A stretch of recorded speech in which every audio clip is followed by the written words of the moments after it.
All right, folks. We're a little behind schedule, but let's call to order the April MTA Board Meeting. Safety announcement, and then we'll hear from public speakers, courtesy of Ruby. Thanks. Your safety is of the foremost importance to the MTA. Therefore, we ask that you listen and adhere to the following instructions. If you witness an emergency, notify emergency personnel in the room and call 911 immediately. Please follow any audible instructions provided through the public address system or visually on screens in the event of an emergency.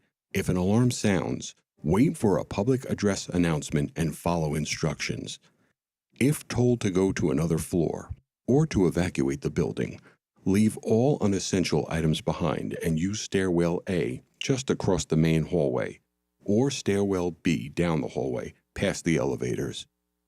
If you have a mobility disability or cannot self-evacuate, please proceed to stairwell D or E for assistance by MTA staff or emergency personnel.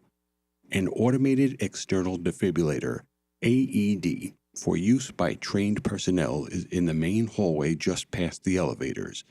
If you need assistance during an evacuation, please tell an MTA staff member or emergency personnel. Thank you and have a safe day. Thank you. Ruby, Megan, public speakers.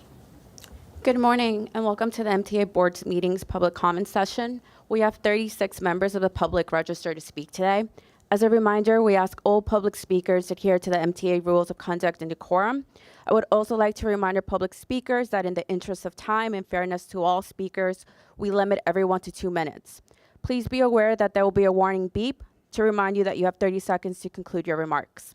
Our first speaker is Jessica Murray, followed by Jack Nierenberg.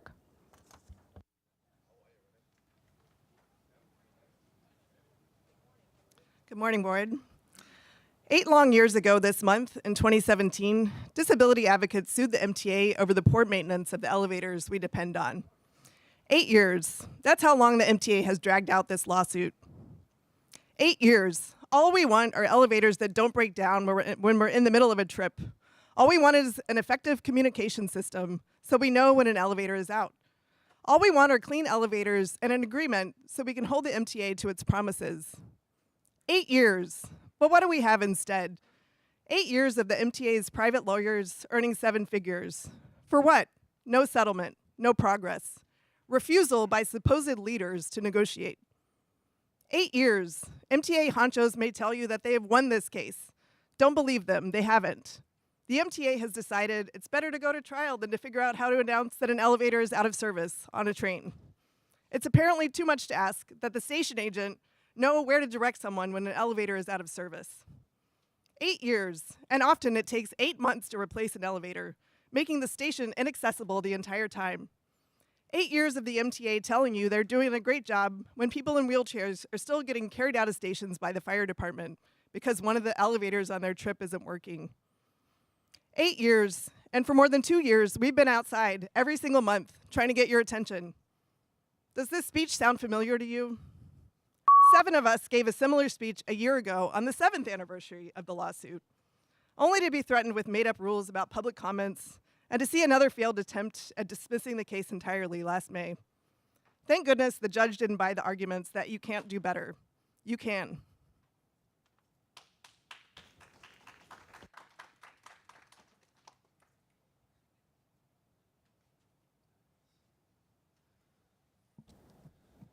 Our next speaker is Jack Nierenberg, followed by David Kupperberg.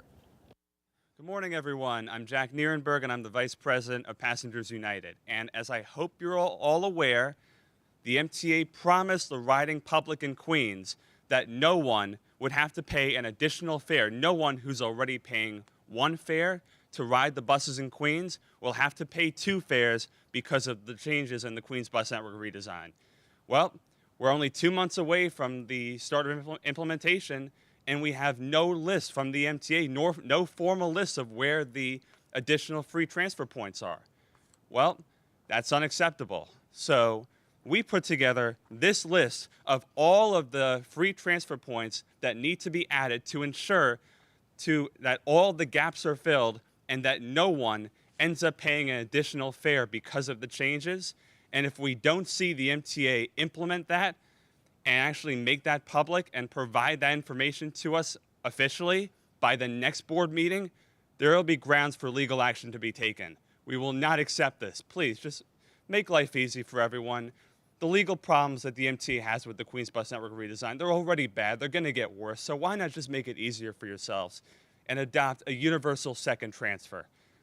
I want to know what studies has the MTA done to evaluate the costs and the benefits of just providing a universal free second transfer. It's a no-brainer. Not only will it make it easier for you all at the MTA implementing this, so you don't even need this, but also it not only makes it easier for the riding public, but it also fills in so many more gaps that this list doesn't even get to. So please, just make life easier for yourselves. Adopt a universal second transfer policy, and if there's a legitimate reason why that cannot happen, this needs to be done and finalized by the next board meeting. Thank you.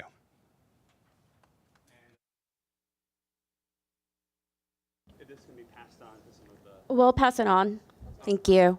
Our next speaker is David Kupperberg, followed by Lisa Dagley.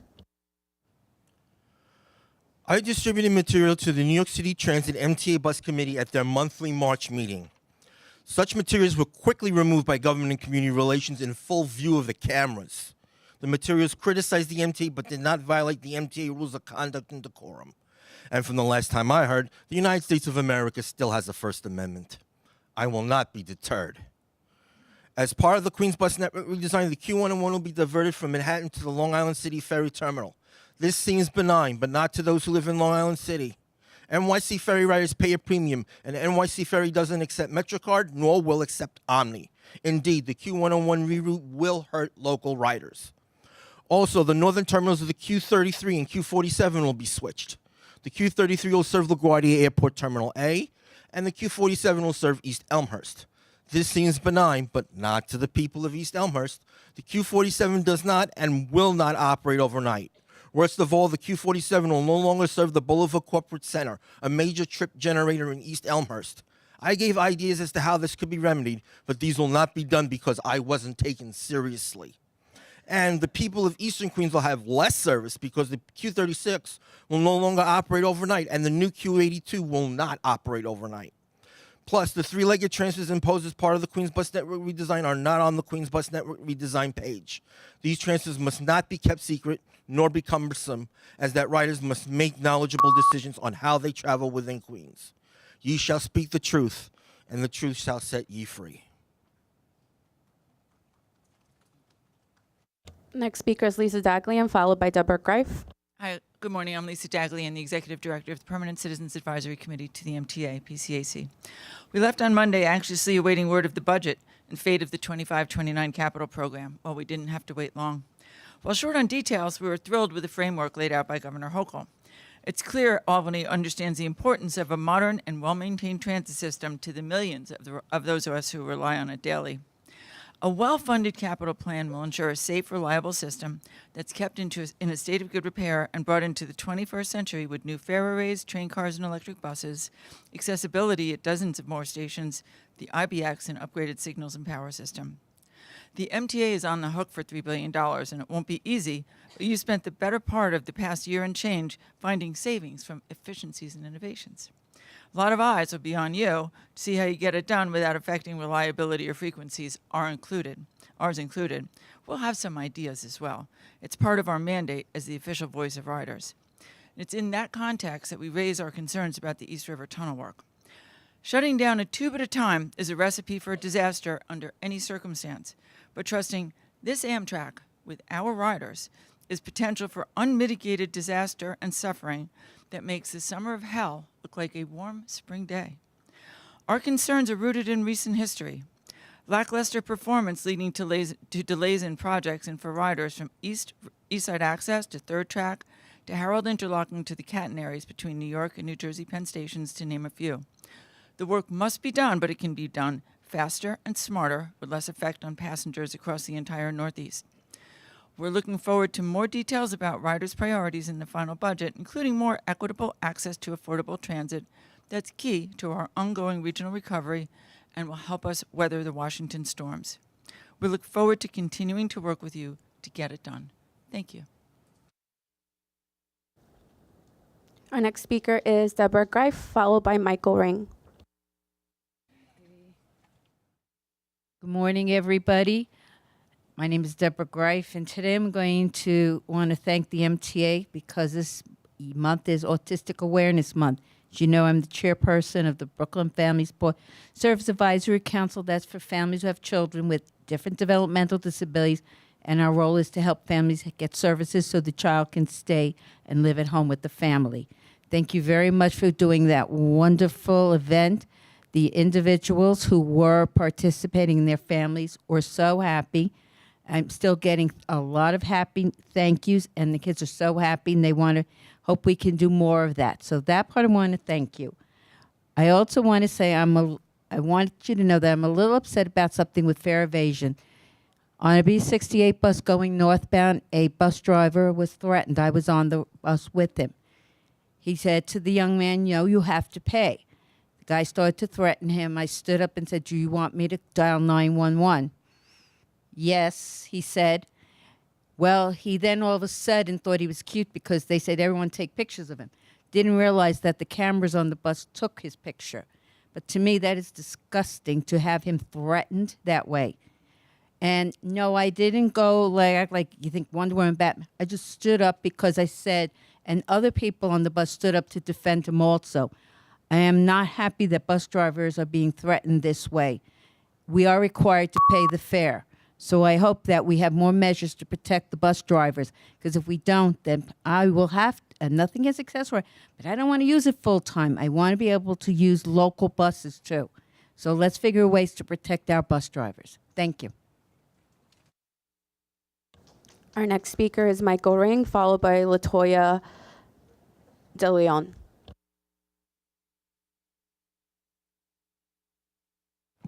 Good morning. My name is Michael Ring. If you need a verbal description of my appearance, I'm a 61-year-old white guy. Today I'm wearing a yellow hoodie that says Achilles International. While I'm not here representing my running club, on Sunday I was wearing a similar shirt while myself, along with 25,000 of my friends, ran from McCarran Park to Prospect Park. So 25,000 pedestrians landed in Prospect Park within a couple hours. I used to organize running races, and races of that size, you deal with citywide events. You get a permit. You deal with the police, the sanitation department. But I don't think we deal with the MTA because the Q train wasn't running. And almost everyone who finished this race needed to get home and didn't have a car. It's kind of chaotic. I'm hoping in the future, when there's events of this size, work could be done a different day than, I think, 25,000 people needing to get on the train within a couple hours might be more than took the Q train today. Another thing, on Tuesday, Jano, you mentioned that we're all family. Happy birthday, Chris. Thank you. Today's Chris's birthday. Also, Monday, Kathy Collins was not here. She usually speaks on the first day on the the committee meetings. She was a few blocks uptown getting her marriage license. So I wanted to just congratulate Kathy, who's watching on video right now, and she's getting married. And hope everyone has a good day, and maybe next time the train will work at the end of a giant race, when things like that. Thanks. Our next speaker is John Padulla, followed by Christopher Grafe.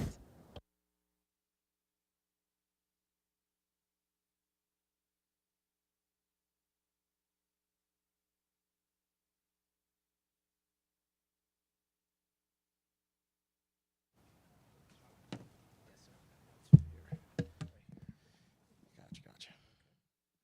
Oh, it's a gooseneck. Well, that's good. Sorry, folks.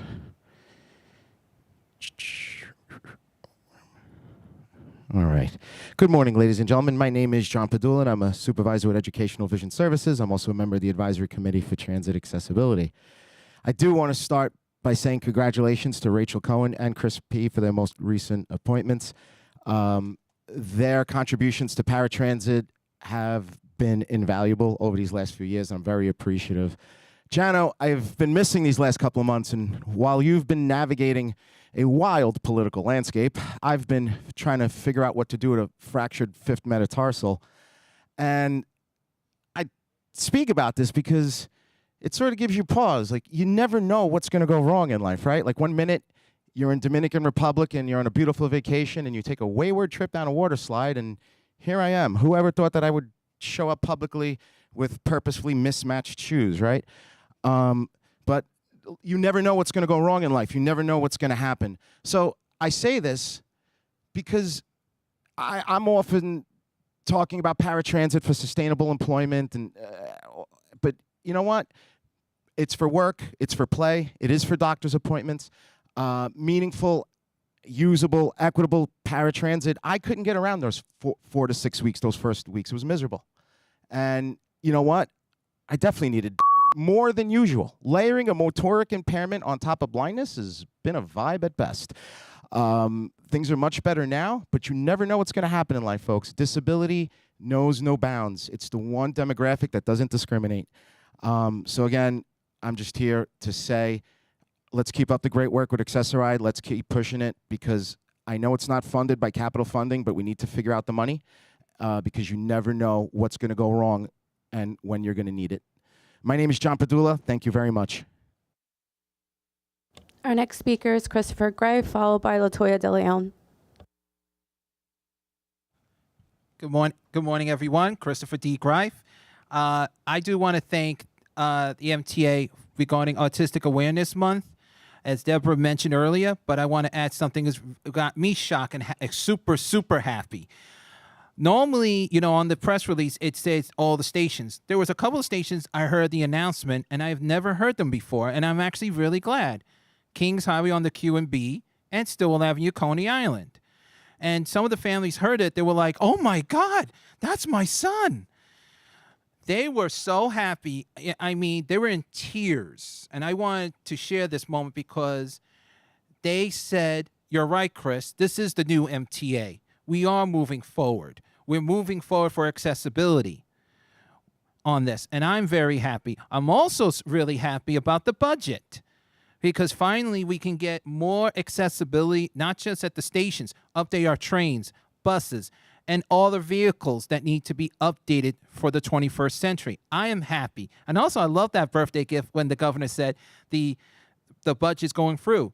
I said, oh, I get it. I get a nice gift, a happy gift for me, but a happy gift for everyone, because whoever has a birthday in April or May, we're getting something going to get done. But we still have to continue advocating for the future accessibility. It'll just be nice if our Washington, D.C. division will get their information and see what we've been doing, but instead they like to look at something behind our backs, want to stop congestion pricing. I don't want congestion pricing to stop. I want to get to where I have to go on time with my mother on the walker, who needs to get somewhere on time. And I still ask the press today, I challenge them to go with her anywhere in the 5 boroughs with Accessoride and see how the Accessoride moves, because they should see what a walker, wheelchair, any mobile device, or any person with a disability or senior, how they travel with Accessoride. Sorry. Our next speaker is Latoya De Leon, followed by Omar Vera. We are students attending New York Institute of Technology. I'm Andrea Knudsen, first year in biotech. I'm Gesson Tomei, computer science student, first year. My name is Latoya De Leon. I'm a third year interior design student. We, the students of New York Tech, respectfully request the LIRR to offer reduced train fare options for New York Tech students. New York Tech, located in Manhattan and Long Island, contributes $534.3 million annually to the local and state economy, supporting 2,900 jobs. Employees and those dependent on New York Tech contribute $12.4 million in local and state tax revenue. New York Tech's mission is to provide career-oriented education, ensure access for qualified students, and support research benefiting society. Lower transportation costs can enhance accessibility, fostering a diverse and inclusive community. Currently, New York Tech students face high transportation costs impacting their academic performance and well-being. A fall 2024 survey revealed that 64% of Long Island students cited the prohibitive cost of LIR tickets as their main commuting challenge. Affordable transportation options are crucial for students to attend classes, participate in internships, and contribute to the local economy. Investing in reduced transportation costs can improve graduation rates, job placement, and lifetime earnings. Graduated and employed alumni will eventually use the LIRR at full fare rates. We request the LIRR to consider implementing reduced train fare options for New York Tech students. Possible solutions include developing a college student version of the LIRR's Mail and Ride monthly tickets for schools program, selling bulk passes to the university at a discounted rate, allocating state or federal funds to offset student costs, or providing transportation grants to college students in need. It will benefit me personally because as a New York Tech student living in Queens, I could take the LIRR for a quicker commute, but the high cost keeps me home. I intentionally choose my classes to minimize my visits to campus to reduce costs. And travel subsidies will allow me to travel smoothly between my two campuses to explore and take advantage of all my school's opportunities. We urge the LIRR to support New York Tech students by offering reduced train fare options. This measure will benefit students, the institution, and the broader community. Thank you for your consideration. Thank you. Thank you. Our next speaker is Omar Vera, followed by Oane Tom.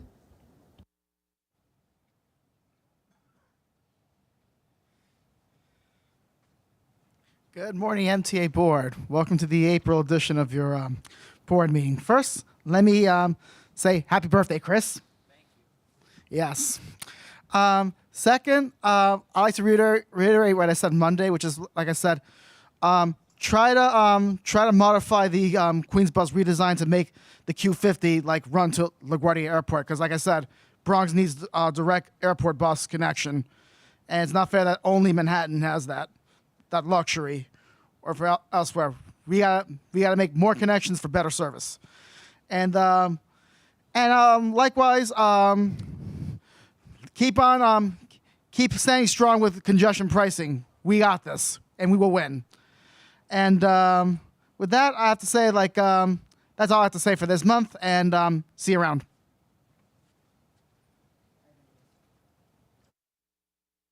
Our next speaker is Miriam Tom, followed by Charlton Dosa. Good morning. Good morning, board members. I'm Oane Tom, New York Policy Manager with Jobs to Move America, or JMA. We work to ensure our public money creates family-sustaining jobs. In early April, the chair and board received 2 letters led by Senator Michael Gianaris, Deputy Majority Leader, and Assemblymember Harry Bronson, Chair of the Labor Committee, signed by state legislators calling for the inclusion of the U.S. Employment Plan for the 2,000 new rail car purchases in the current capital plan. With budget negotiations wrapping up and the governor's office and state legislators committed to fully fund the $68.4 billion capital plan in the budget, now is the opportunity to ensure this investment in new rail cars contribute to quality manufacturing jobs. Over 6 years ago, JMA worked closely with the MTA to integrate the U.S. Employment Plan into the R211 RFP to purchase new rail cars.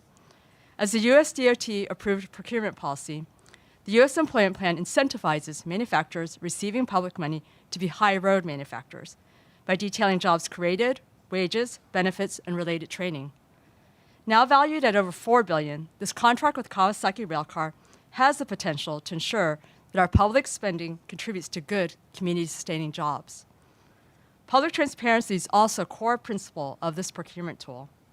The job commitments manufacturers make and fulfillment of these commitments must be disclosed to the public. The U.S. Employment Plan worksheet provides a readily usable reporting tool for stakeholder engagement. JMA and its union partners are eager to work with the MTA again to apply the U.S. Employment Plan to the upcoming railcar purchases. This will help ensure that the $11 billion investment in upgrading MTA's transit system will create quality U.S. manufacturing jobs and allow stakeholders to hold contractors accountable to their job promises. Thank you. The next speaker is Charlton Dosa, followed by Lita Dupree.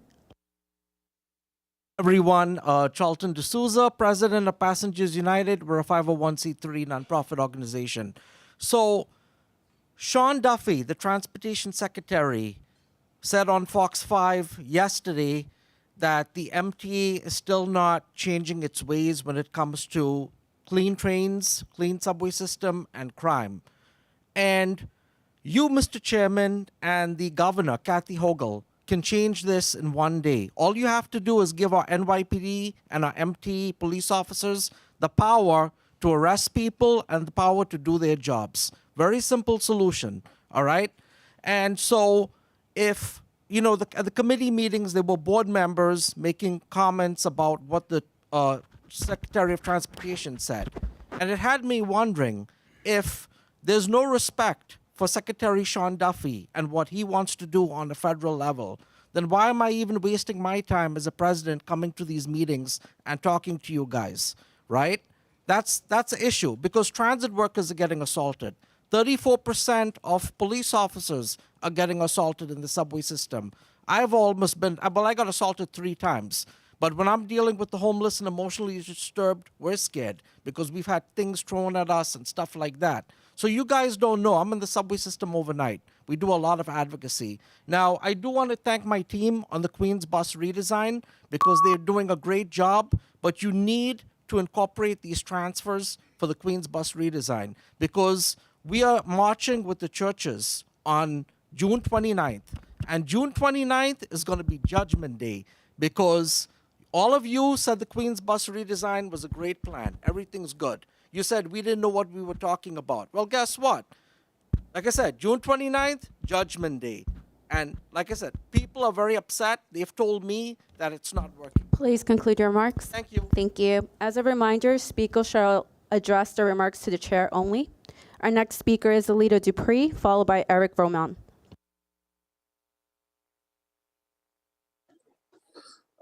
Thank you. Good morning, Chair Jana Lieber and members. Alida Dupree, for the record, she and her with Team Folds. Thought I'd give you some G-Line subway today. I rode the G-Line more in my month in New York recently than I had in the previous 40 years, so I'm pretty proud of that. Church Avenue is my old family neighborhood. Going back to like my great-grandparents, I walked around there and got to see the old family home. So the G is very meaningful to me. And I really enjoyed the new open gangway cars. And I wrote a letter to the BART board, shared this picture, and I said, you know, it really does look like BART. So we have a lot of things in common with BART, which I often refer to as being the people system. In referring to the agenda, we have lots of important things.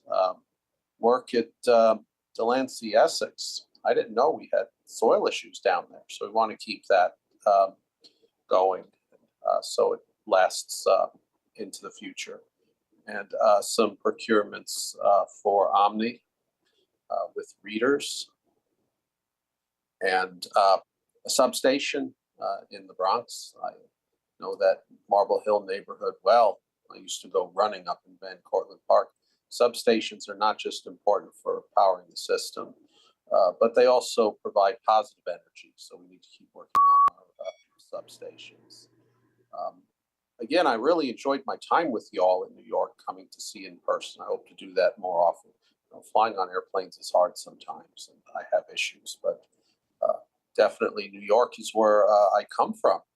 And of course, one of the things in New York is I can never have enough Grand Central Terminal.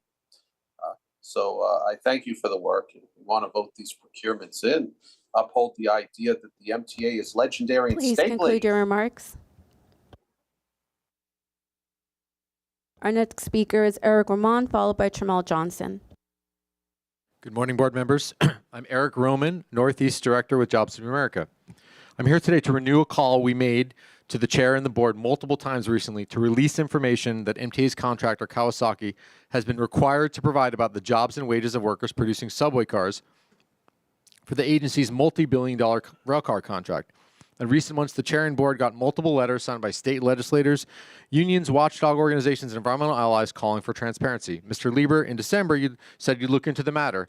The board should know that for 16 months in running, your attorneys maintain the position that the MTA can and should hide from the public basic information on what workers are getting paid by a company with a $4 billion plus contract. What does Kawasaki have to hide, and why are your attorneys helping them hide it? There is another way. You can direct your attorneys to reverse this position and release unredacted information at any time. Equally important, you can partner with good jobs advocates like Jobs of America to use the U.S. Department of Transportation approved U.S. employment plan for the next round of railcar purchases. You received a letter just a couple of weeks ago, letters led by Senator Michael Gianaris and Assemblymember Harry Bronson on this very issue, which will ensure that the $11 billion invested in upgrading our subway and commuter rail systems will create family-supporting jobs. We look forward to meeting with board and staff in charge of railcar procurement soon to make this happen. Thank you. Our next speaker is Tamal Johnson, followed by Jason Anthony. Good morning. My name is Tamal Johnson. I'm the Vice President of RTO for Local 100. Outside of civil service titles, Chairman Lieber, this company hires a lot of lawyers. Not one lawyer or person with a Juris Doctorate told you guys that you're violating FMLA law. Members are taking 3 months to get approved, if getting approved at all. It's a straight violation of the law.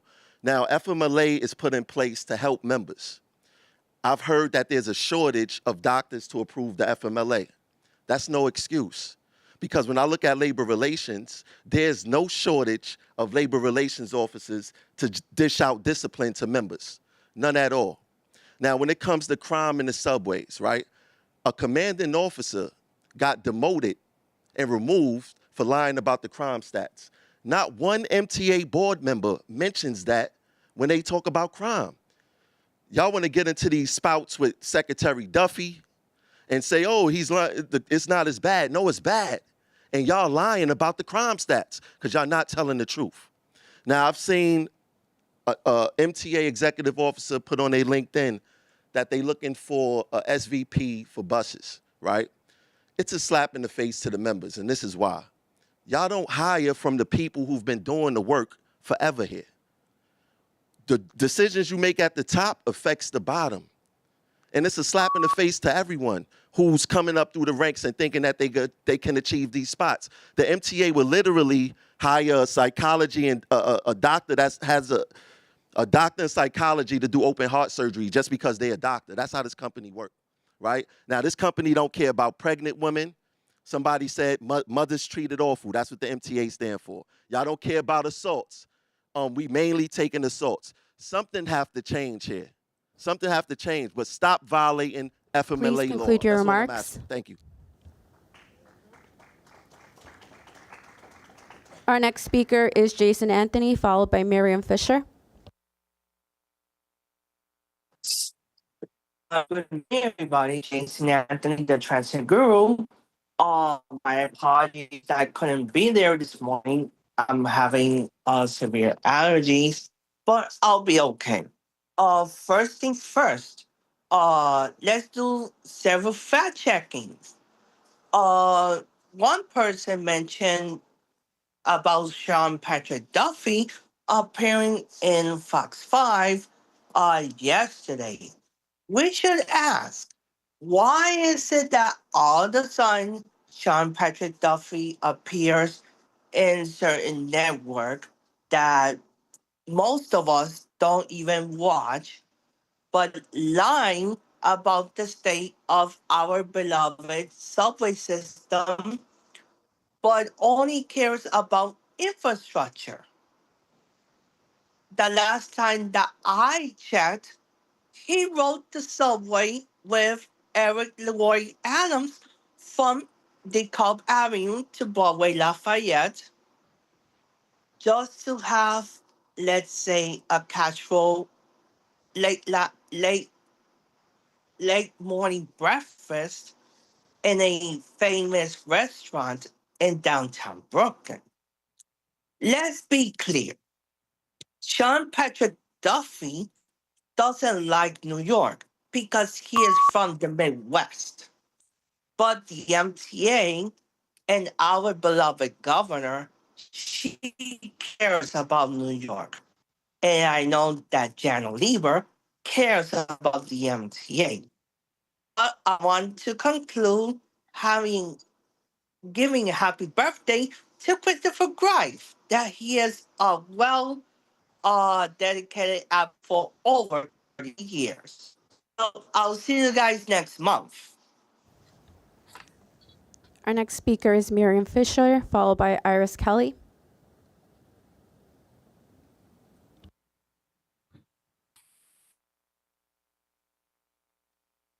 Can you hear me? Yes, we can hear you. Okay, good morning. Shopping list on accessibility. I support my colleague Jessica Murray, who spoke about the MTA signing the elevator maintenance suit. On Monday, there were 43 elevator outages, 13% of the elevators, endangers vulnerable riders who are stranded. Promises are not legal guarantees. announcements, visual and auditory, of elevator outages on the subway cars, on the platforms. Not everyone has cells. Cells don't work everywhere. The technology is there. Digital visual displays from Washington, D.C. I don't know if this is readable, but it's the kind of digital announcements we have in New York City about when the next bus is coming. Very helpful, but this is also about outages, visual and auditory on the platform. I'm wondering about the new trains that are being purchased and whether they'll address the gap between the train and the platform, which makes it hard for many people, especially people in wheelchairs, to make that leap between the platform and the train. Could you address that? What gets this on the radar? Needs safe bus stops, more and better ones with the new buses coming. Needs seats and shelter from bad weather. Manhattan CB4 has sent a letter to the DOT and MTA regarding 6th Avenue, 23rd Street, 6 stops along 23rd. Needs to be on the radar everywhere. Benches, seating for seniors, Please pregnant conclude your women. remarks. Our Please next, don't remove them. Thank you for listening. our next speaker is Iris Kelly.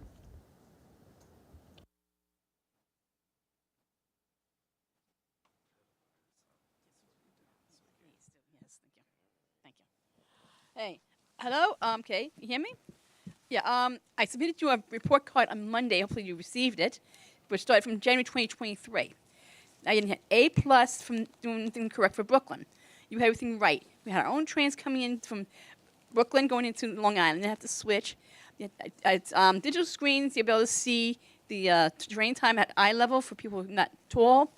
You had many other different things that was going right, including making train connections and time-wise in between. But now, as of February, you went downhill because you took away all the things you had correct for Brooklyn and took it away and gave us garbage. We're at the tip to the curb like we mean nothing. You have where no connections properly. Then a weeknight, the 10:04, Long Island to Brooklyn, Manhattan comes in. But Brooklyn train goes out at 10:04. That should be lined up. Or if you can't do that, at least make it a little bit longer to be able to make the connection. Because from track 2 to track 12 is a long trip. So make it take the 10:04 to make it a 10:10 at least. Or give us another train in between. I shouldn't have to wait a half an hour for the next train out just to go to Brooklyn. I mean, this is getting ridiculous. I mean, I hope you pay attention to what was written to your passengers right to you. And this would mean a lot to get things straightened out for Brooklyn, because we're part of this too. Not it's like a shuttle. We are an actual train connection. It's very important to all of us coming in and out of Manhattan to Brooklyn and vice versa. Don't forget, Manhattan's not the only one. We have to deal with Brooklyn just as well to get into Manhattan. Thank you. Our next speaker is David Paul Gerber.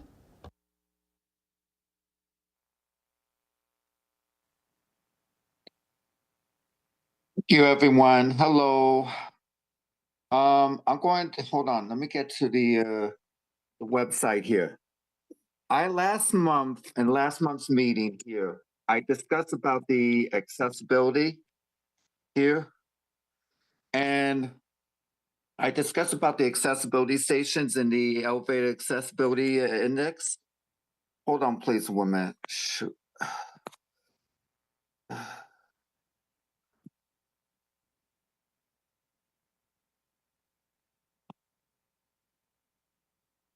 None. Okay, there, that's better. Okay, there, that's better. So I discussed about the elevator accessibility here and the travel alternatives. You guys never fixed it. You guys never fixed it here. I even had here an email saying under case 01906196445 that person by name of Bendy will look into the travel alternatives here at Queens Plaza. Case in point, again, you put the travel alternatives from one station to another that does not have elevators in service. Queens Plaza, 74th Street, Roosevelt Avenue, 66th Street, Lincoln Center here. you put them here, let's say travel alternatives here, right here. And you just ignore that. You never fix these, and you have new ones, Atlantic Avenue 4 and 5.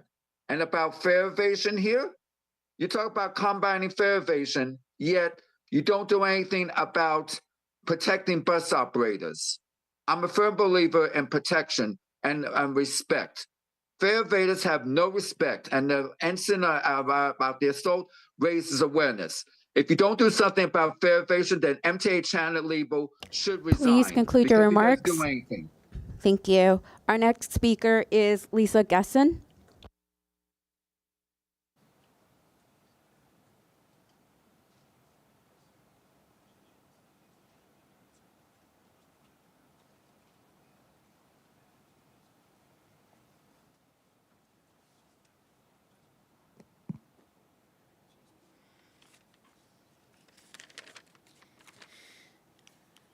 Good morning. My name is Lisa Gesson. I'm the Director of Operations at the Brooklyn Center for Independence of the Disabled, and I'm here to share a personal story. My husband, Michael Beckman, a stage 4 cancer patient, in active treatment, and a dialysis patient with end-stage renal disease, had temporary accessoride status. His dialysis center filled out the temporary application, and his oncologist wrote the letter explaining his medical need for ongoing paratransit for treatments. We couldn't believe that the application and letter from 2 medical care providers weren't enough, but they didn't satisfy accessoride. Going for an in-person accessoride evaluation was difficult since we alternated dialysis and oncology treatments every day. BCID tried to get an exception on our behalf, and everyone at accessoride kept repeating the party line about everyone must come for the in-person assessment. The in-person assessment is required by one municipality in New York State, New York City. We postponed cancer treatment to visit your assessment center.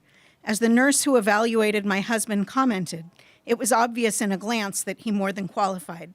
She could have gotten the same glance on Zoom. He was weakened and nearly collapsed from fatigue at your assessment center, but luckily for you, he kept it together and collapsed at home. The next day, he was too exhausted to take accessoride to his dialysis appointment or even get up. He had used up all his precious energy on a visit to the accessoride assessment center. I had to call for paramedics to take us to in-hospital dialysis. The day my husband died, I got the letter confirming his accessoride status as a full rider. You can and should change this policy. Show some humanity, and please end the in-person assessments. Thank you. Our next speaker is Yolanda Alen.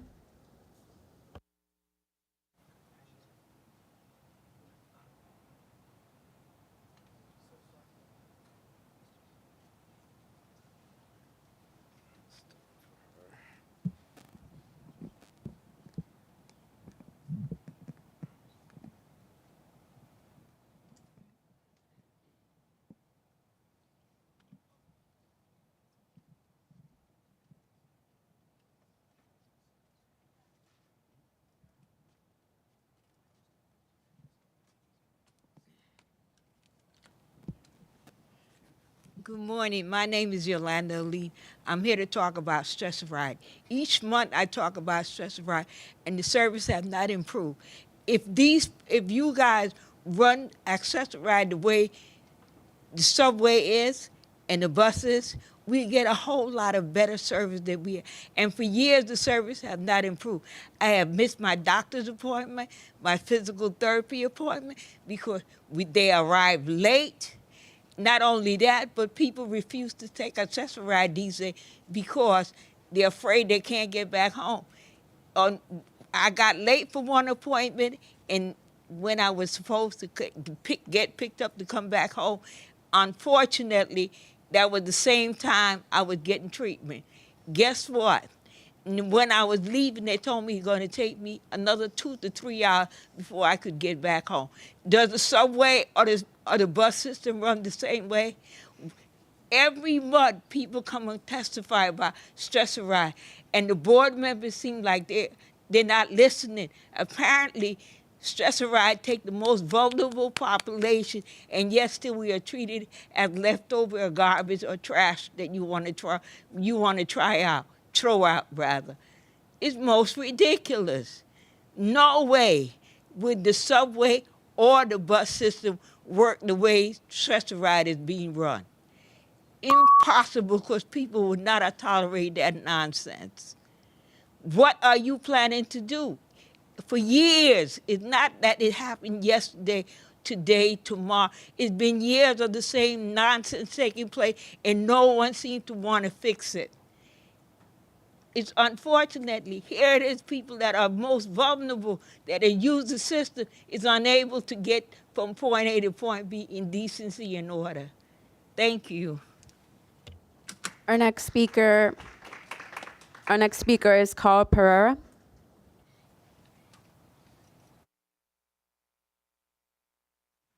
Good morning. My name is Carl Pereira, representing the Our Neighbors Civic Association of Ozone Park. I'm also a member of Passengers United, and I'd like to speak today about the transfer policy on New York City buses and subways. Right now, people in Ozone Park and other sections of Queens sometimes require 2 or 3 transfers to get to certain locations in Queens. Also, when they're commuting into the Bronx, especially, sometimes you need not even a second transfer, you also need a third transfer. So I think the MTA, instead of making all these 3-legged transfers at specified locations, would be a lot easier just to give at least 3 transfers for 1 fare within a certain time period, like 2 hours after the last transfer. I don't think there'll be any type of loss involved. There's a lot of students also, I know, take a bus to a subway and then they take another bus, and a lot of people take a bus to subway to bus when they go into work. So that's also a second transfer. So I think a better transfer policy is needed in that regard. Regarding the fare capping, something that could be done, right now there's a 7-day fare capping for $34. If they could incorporate a daily fare cap within the 7-day fare cap for like 25% of the $34, which would be $8.50. Then, if you have a daily fare cap within the $34 weekly 7-day fare cap, that could cover those people that need those additional transfers. The third thing I'd like to talk about is the express bus riders. Right now, they're paying $64 for the express bus 7-day Metro card, but on the Omni, they'll be paying $70 minimum for the normal average rider. So some type of discount is needed for express bus riders on the Omni, and you need to take a look at that too. Thank you, and have a nice day. Our next speaker is Jennifer Van Dyke.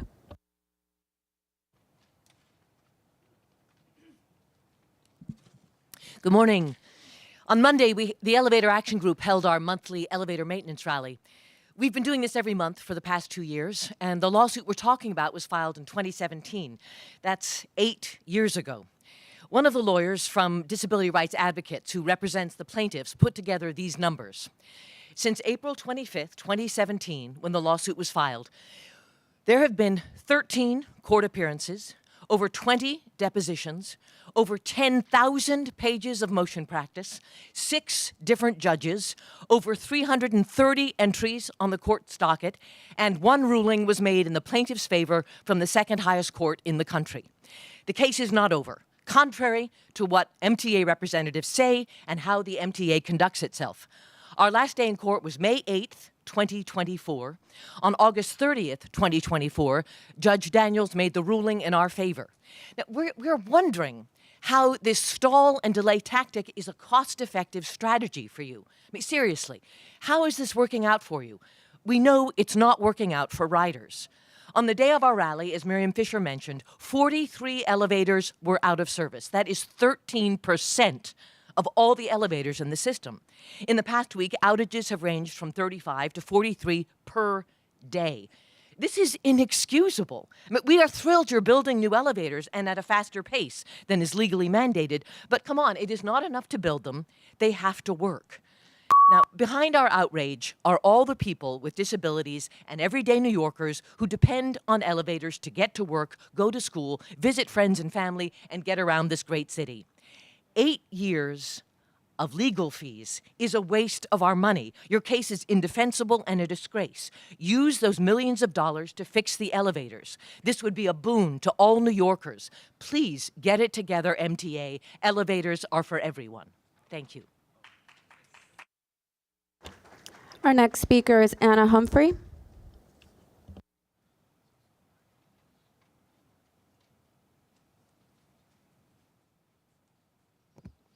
Good morning, members of the board. My name is Anna Humphrey, and I'm the Transportation Community Organizer with the Center for Independence of the Disabled, New York. I'm here today to urge the MTA to continue standing strong in support of congestion pricing. While we applaud the announcement that the state will fully fund the proposed $68 billion MTA capital plan as part of the historic $254 billion state budget agreement, we know that congestion pricing remains a critical piece of the puzzle. Full funding today does not guarantee future funding. Congestion pricing offers a sustainable long-term revenue stream that ensures transit equity is not vulnerable to shifting political winds or political interference. Without congestion pricing, we risk derailing long overdue accessibility improvements. Turning off the cameras would further delay elevator repairs and stall elevator projects that bring dignity and independence to New Yorkers with disabilities. People with disabilities cannot be left waiting again for another capital plan, another funding cycle, another promise. This issue is bigger than budget lines. It's about our values as a city. A fully accessible subway system means access to an independent and fulfilling life for all. It's a human right. Congestion pricing is an opportunity to create a more inclusive and climate-resilient New York where all riders, regardless of ability, can move freely, safely, and sustainably. Thank you. Chair Lieber, we have allotted the time for this public comment session. At this time, we ask the remaining registered speakers to stand by as we transition to a separate live recording session. If you're a remote public speaker participating on Zoom, please stand by and wait for further instructions from the moderator. Thank you for your cooperation. Hey, Ruby, I think we started a few minutes late. I'd like you to list another three or four speakers before we move to the film entity. Sure thing.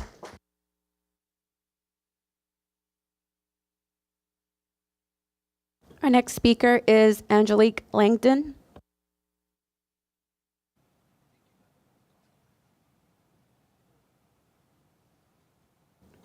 Moving on, our next speaker is Freeman X.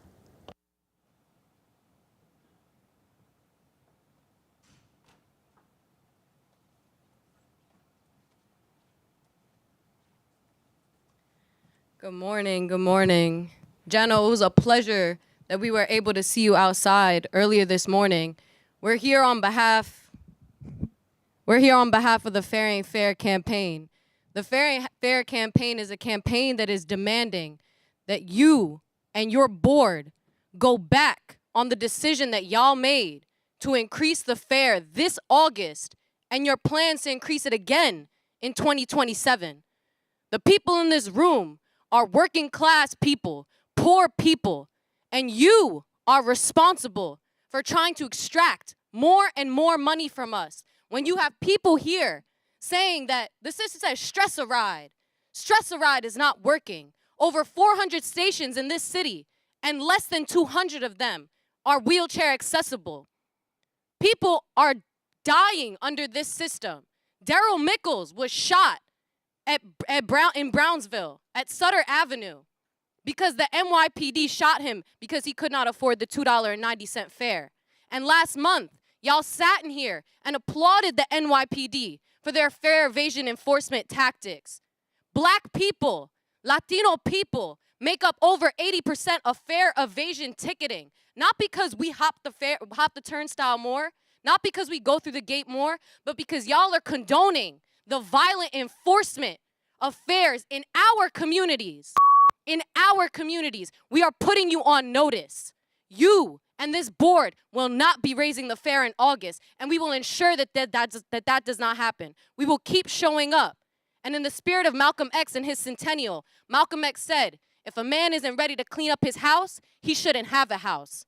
Stop coming to us to clear your $47 billion debt that the MTA has and start taxing these wealthy corporations, because the poor people in this city will not and cannot afford to pay anymore. Please conclude your remarks.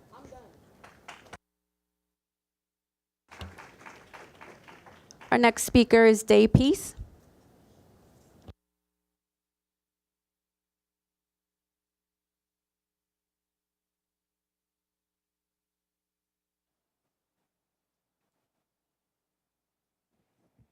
please. I'm also speaking on behalf of the Fair Ain't Fair campaign, concerned about the fact that members of this board here neglect to acknowledge the humanity of people who cannot afford the fare, and recognizing that 1 in 5 New Yorkers are struggling to afford transit to get to work, to get to doctor's appointments, to see their kids, to see their family members. To continue to raise the fare is a war on poverty, is a war on people who are struggling to survive out here.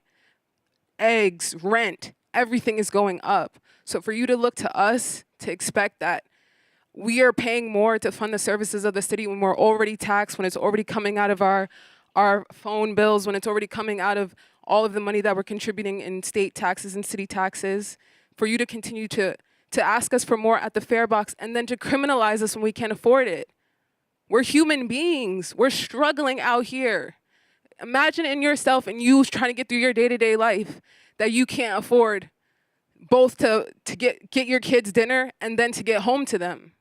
What kind of situation does that put you in? So for you to call those people criminals, think about that ideology, think about what you're starting to perpetuate as a culture of New York, that the people that are struggling the most are now the offenders.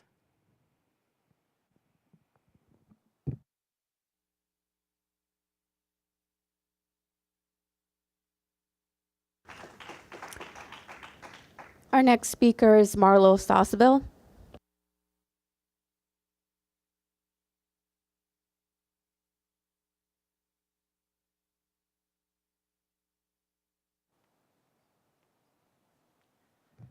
My name is Marlo. I'm a member of the Party for Socialism and Liberation, which has endorsed the Fair Ain't Fair campaign. And we are here to demand a halt on fare increases. Working class New Yorkers like myself are feeling an increased strain due to fare prices, no matter how well we budget. $130 a month just to get across town, to get to work, school, run errands, on top of the city taxes being pulled from our checks, is unsustainable for so many of us. There is no reason I should be spending as much on the fare as I do on groceries. And this is a sentiment echoed throughout the public every time we do outreach for this campaign. We make it work because we have to, or we risk our safety when we can't. But neither of these options work for the people who need these services the most. Meanwhile, the MTA has a history of failing its audits, and it claims over and over that it needs more income from fares to balance the budget, but we see the truth. That money should be coming from the wealthy, not the poor. We are in one of the richest cities in the world, where billions of dollars are exchanged on Wall Street every day, and we could impose a fraction of a % of a tax on these exchanges to fully fund the MTA and provide these services to the working class at low or no cost. Transportation is a right, and we demand it be treated as such.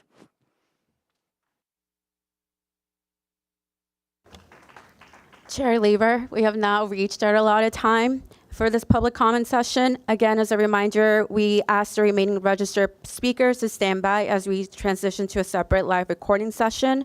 If you're a remote public speaker participating on Zoom, please stand by and wait for further instructions from the moderator. Public speakers in the room, please join us in conference room 4. Thank you for your cooperation. Give folks who have signed up, who have not yet had a chance to speak, to move into conference room. What is it, conference room? It's room 4. 4, okay.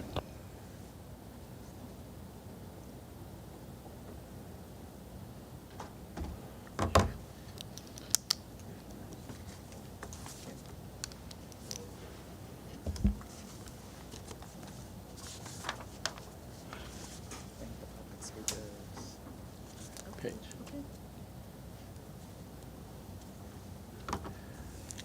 Okay, we're going to move on to the business of the meeting. Paige, do we have a quorum of board members? Yes, we do. Okay. I'm going to give my remarks, and then we're going to carry on to the business of the meeting. I want to thank everybody for joining today. I especially want to acknowledge our 2 new MTA board members, Ed Valenti of Acre and Chris Leathers of SMART, who are representing the Metro North and the Long Island Railroad workforce. Welcome. And we'll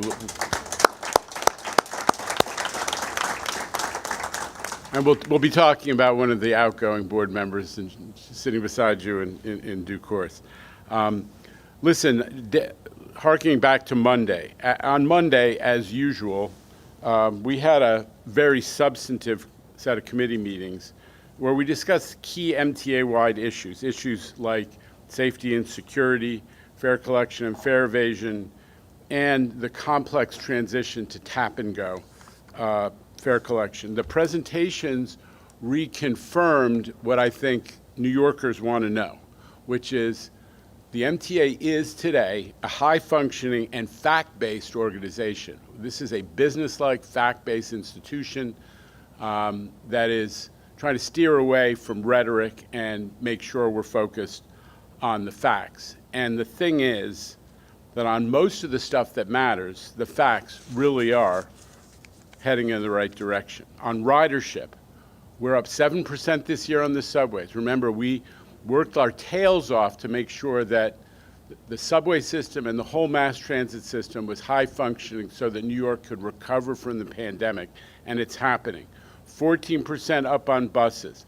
Metro North and Long Island Railroad, 9 and 10% up versus last year. Big numbers on the ridership increase.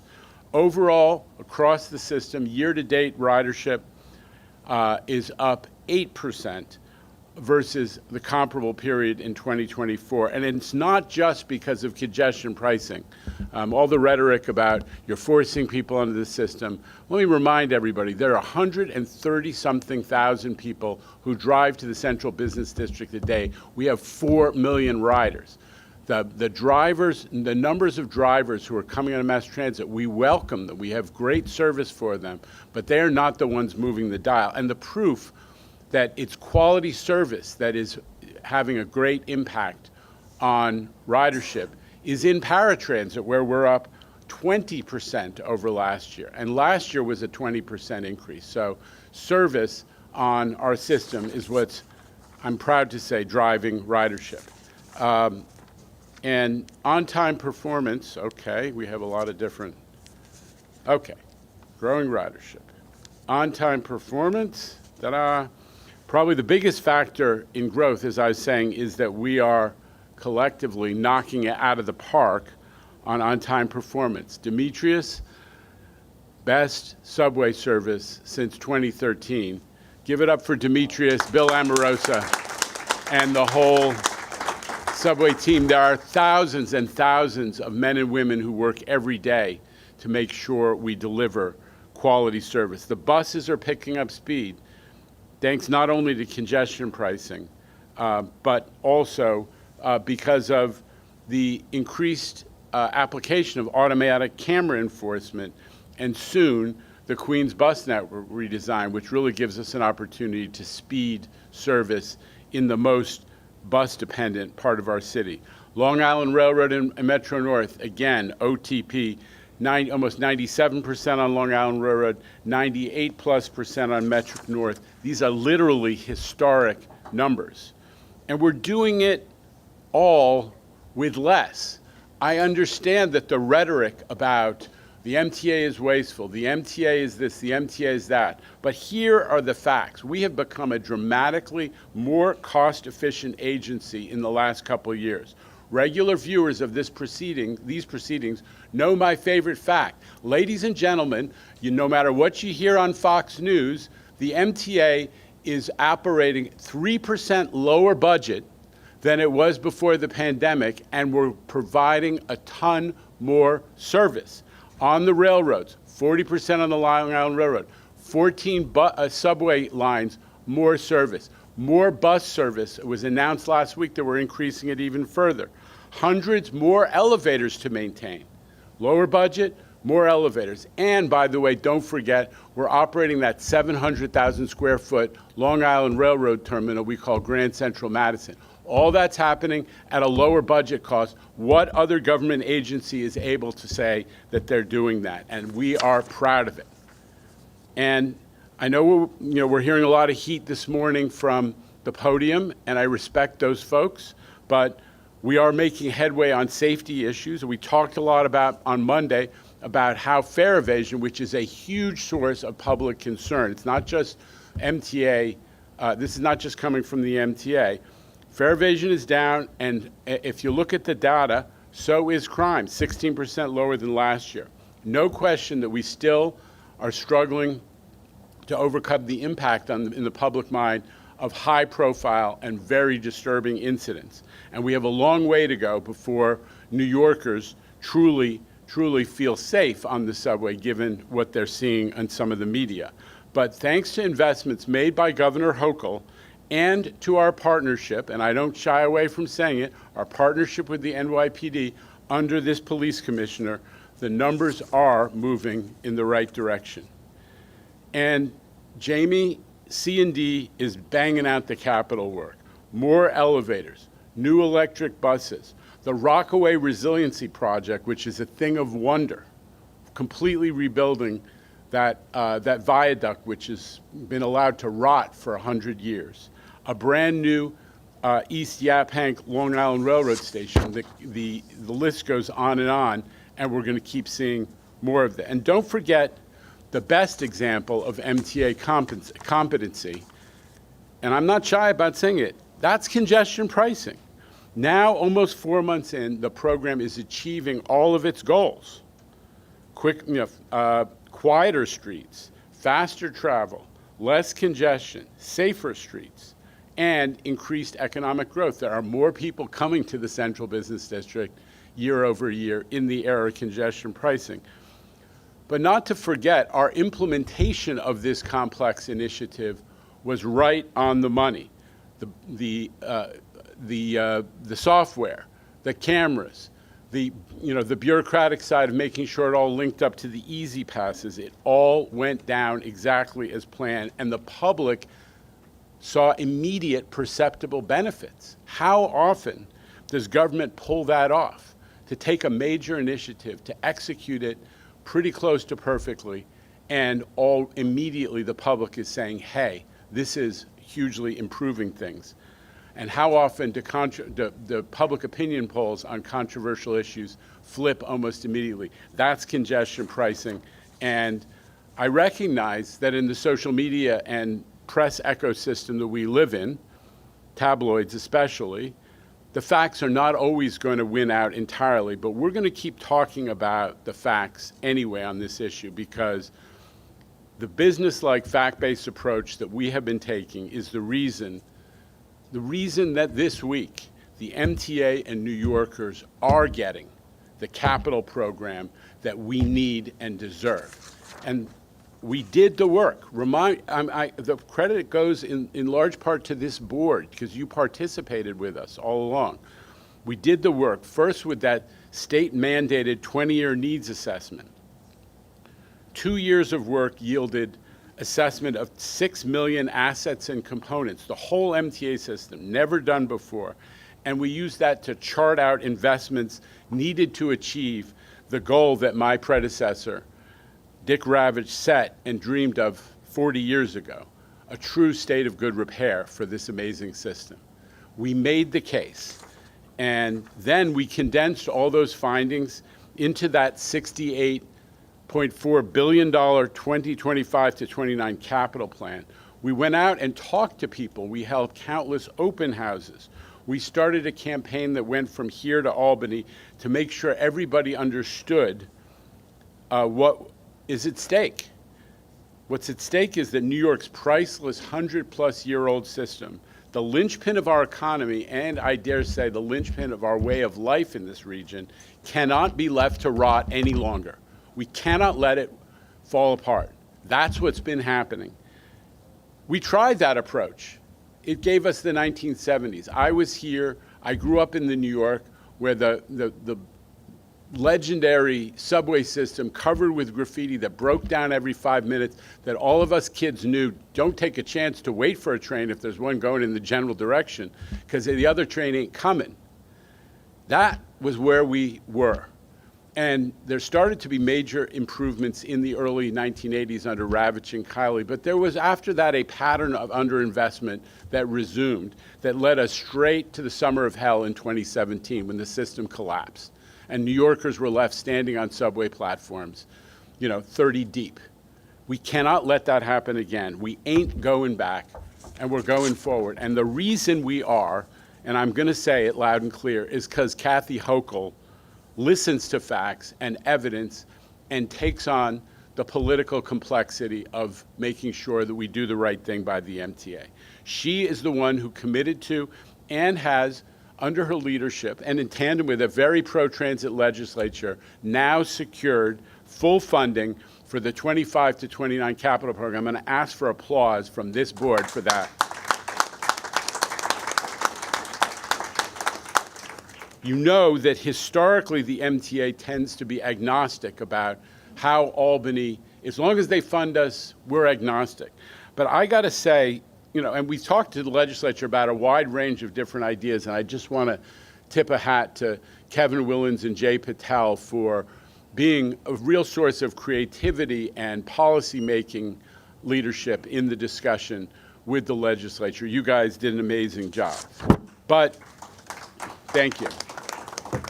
But I just want to say, you know, I'm not agnostic. I do support the core concept proposed in the governor's budget framework for the MTA, which is that the biggest employers who want us to run a huge amount of service, they want us to run more service and better service than we did pre-COVID, even though realistically they're letting a significant portion of their workforce come to work 3 days a week, 4 days a week instead of 5 days a week. That is, in fairness, the right place to look for support of this capital plan. And I have to say, I also think it makes sense to combine doing that with cutting the PMT, cutting the taxes that are asked for from smaller companies and nonprofits who are employers also. So the smaller companies and the nonprofits and the government agencies that are employers are paying less PMT. And let's not forget that this budget also cuts taxes on working class and middle class people and sends a rebate. There are all kinds of people who are trying to characterize this MTA deal one way or the other. But let me tell you, yeah, I am comfortable that we're getting a little more from big employers, but that individual New Yorkers who are dependent on transit, those are our riders, are also going to get a tax cut.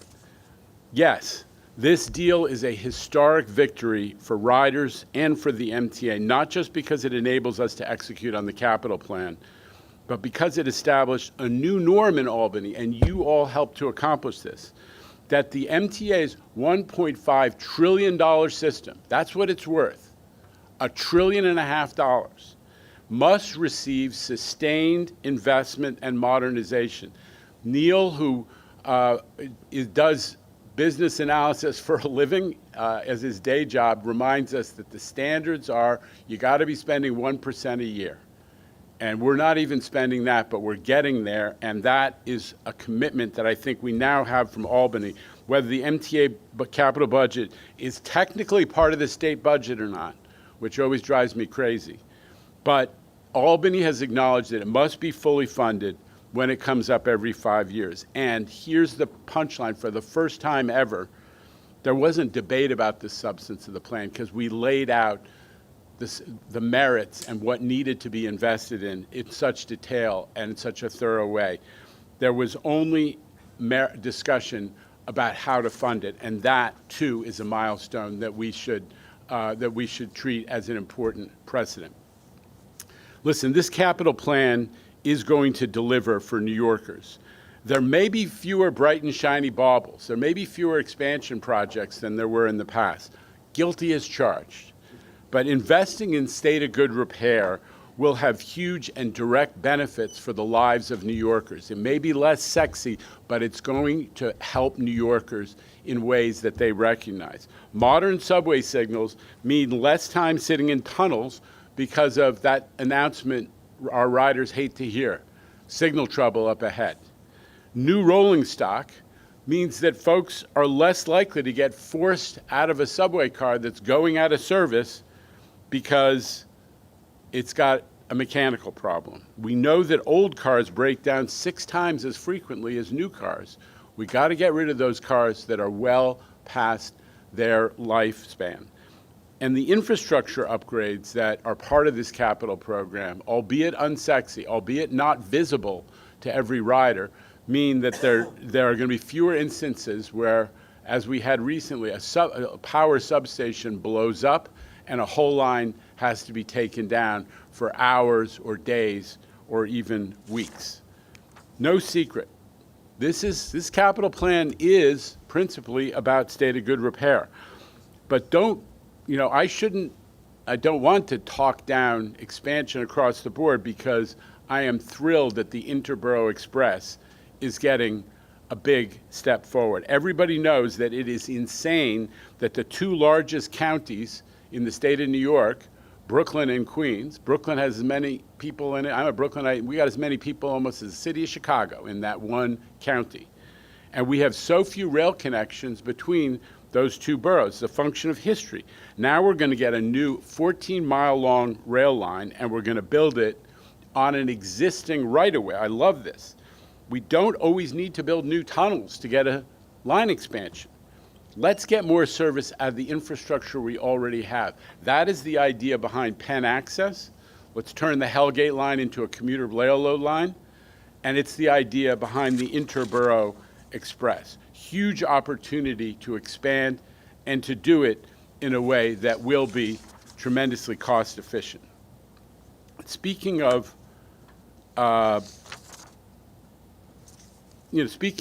efficiency, Albany recognized another key cost-saving initiative that we had proposed, which is to do more of our capital construction using our in-house forces, our MTA employees, who are not only able to do certain types of work much more quickly and efficiently than hiring outside contractors, but let's be honest, they are the heart and soul of this operation. I'm thrilled that we're going to be adding significant jobs to our in-house operation in order to accomplish these type of savings on much work. We are already putting out advertisements for new positions. Shanifa Riera, our customer team, and our HR team under Lizette and Mercida are doing advertising for hiring. That's a picture of me meeting with the whole class at Transit Tech in Grand. They were getting a tour of Grand Central, and we went to talk to them about the career opportunities to come work at the MTA. I love this. Let's get more New York kids. We've created this huge, Lizette has created a huge internship program for CUNY students. Let's get more New York kids who know the system, who feel connected to the system, working at the MTA, getting a middle-class life by coming to a secure position at the MTA. It's one thing that gives me great hope in this capital budget. Now, with this budget framework now in place, we're moving full speed ahead. First step, update the capital program so that the board can vote on it. You know that there was a veto at the end of last year that we now need to correct, but also to include in that the strategies for the MTA to, in effect, self-fund $3 billion of the $68.4 billion. That was an element of the deal with the legislature. Back in February, you got a great presentation from Jamie Torres-Springer about how C&D has already figured out how to save, coincidence it's the same number, $3 billion, just by redoing the scope and some of the engineering strategy and the procurement strategies on our existing capital program that just expired. And for example, thanks to this work, we're able to deliver escalators at 22% lower cost than we were able to in the past. We're getting better and we're saving money. Just one example. The 25 to 29 plan calls for completing a lot more core infrastructure projects, power substations, signal structure, ADA stations than ever before. That's because we are doing them more cheaply. Bigger scope at the same or lower cost. And so we welcome the challenge that the legislature and the governor have put to us to do projects faster, even better, and even cheaper. But we intend to deliver the full $68.4 billion of work to you as part of our commitment to the plan that you have already endorsed. And we're getting started right now. The budget framework allows us to hit go on new signals on the Fulton and Liberty portions of the A and the C in Brooklyn and Queens. That was the whole issue of new signals was a topic of a New York Times deep dive recently. And also on the next phase of work on the Grand Central train shed for Metro North. Jamie's been working with JP Morgan Chase to to expand the scope of what work they're doing, since they're already down in the train shed working on their new building. And we want to start with accessibility and station renewals on the Long Island Railroad. There's several projects that are kicking off right away now that we have this capital program in place. Time is of the essence for the work. You know, we can't sit around. I'm not waiting until all the ink and everything in Albany is dry. We're in go mode. And I am thrilled that this new MTA is now in a position, ladies and gentlemen, to deliver the $68.4 billion capital program that you all endorsed, that the MTA staff have shaped, and that's going to turn around service for generations of New Yorkers. So with that, let me turn it over to, who's doing the next? I lost what? Rob. Okay, so we're going to go from the great news to the headaches. Let me just remind all of us that we had a discussion earlier this week about Amtrak's planned closure of the East River Tunnel. And there was a discussion that broke out among board members about what do we do? The governor has written to Amtrak and spoken about it. The county executive of Nassau County sent a strong letter to Amtrak. When the governor and the county executive of Nassau are on the same page, that's a special occasion. It tells you something. And even, you know, some of our suburban congressmen who are in the majority in Congress, who, you know, mostly pay attention to the MTA to grouch about congestion pricing, have actually spoken on this issue. So it's time for Rob, if you would just recap for us where we are on that. Okay, thank you, Chair. Good morning, board members. As the chairman mentioned on Monday, the issue of Amtrak's long-term East River Tunnel outage was briefly discussed. Since then, the Governor Hochul, and Nassau County Executive Bruce Blakeman have weighed in on this important and urgent issue, so we thought it would be helpful to provide this board with a little history and context of the issue. This issue is of critical importance to not only Long Island Railroad riders, but all users of Penn Station as well. The MTA and Long Island Railroad have been engaged in monitoring this project for years, sharing our concerns with Amtrak both in written correspondence as well as in-person meetings. As the tunnel outage nears, we are increasingly concerned that this outage could have significant impacts on Long Island Railroad customers. In light of this, I'd like to provide you with some insight and what I think are the biggest areas of concern.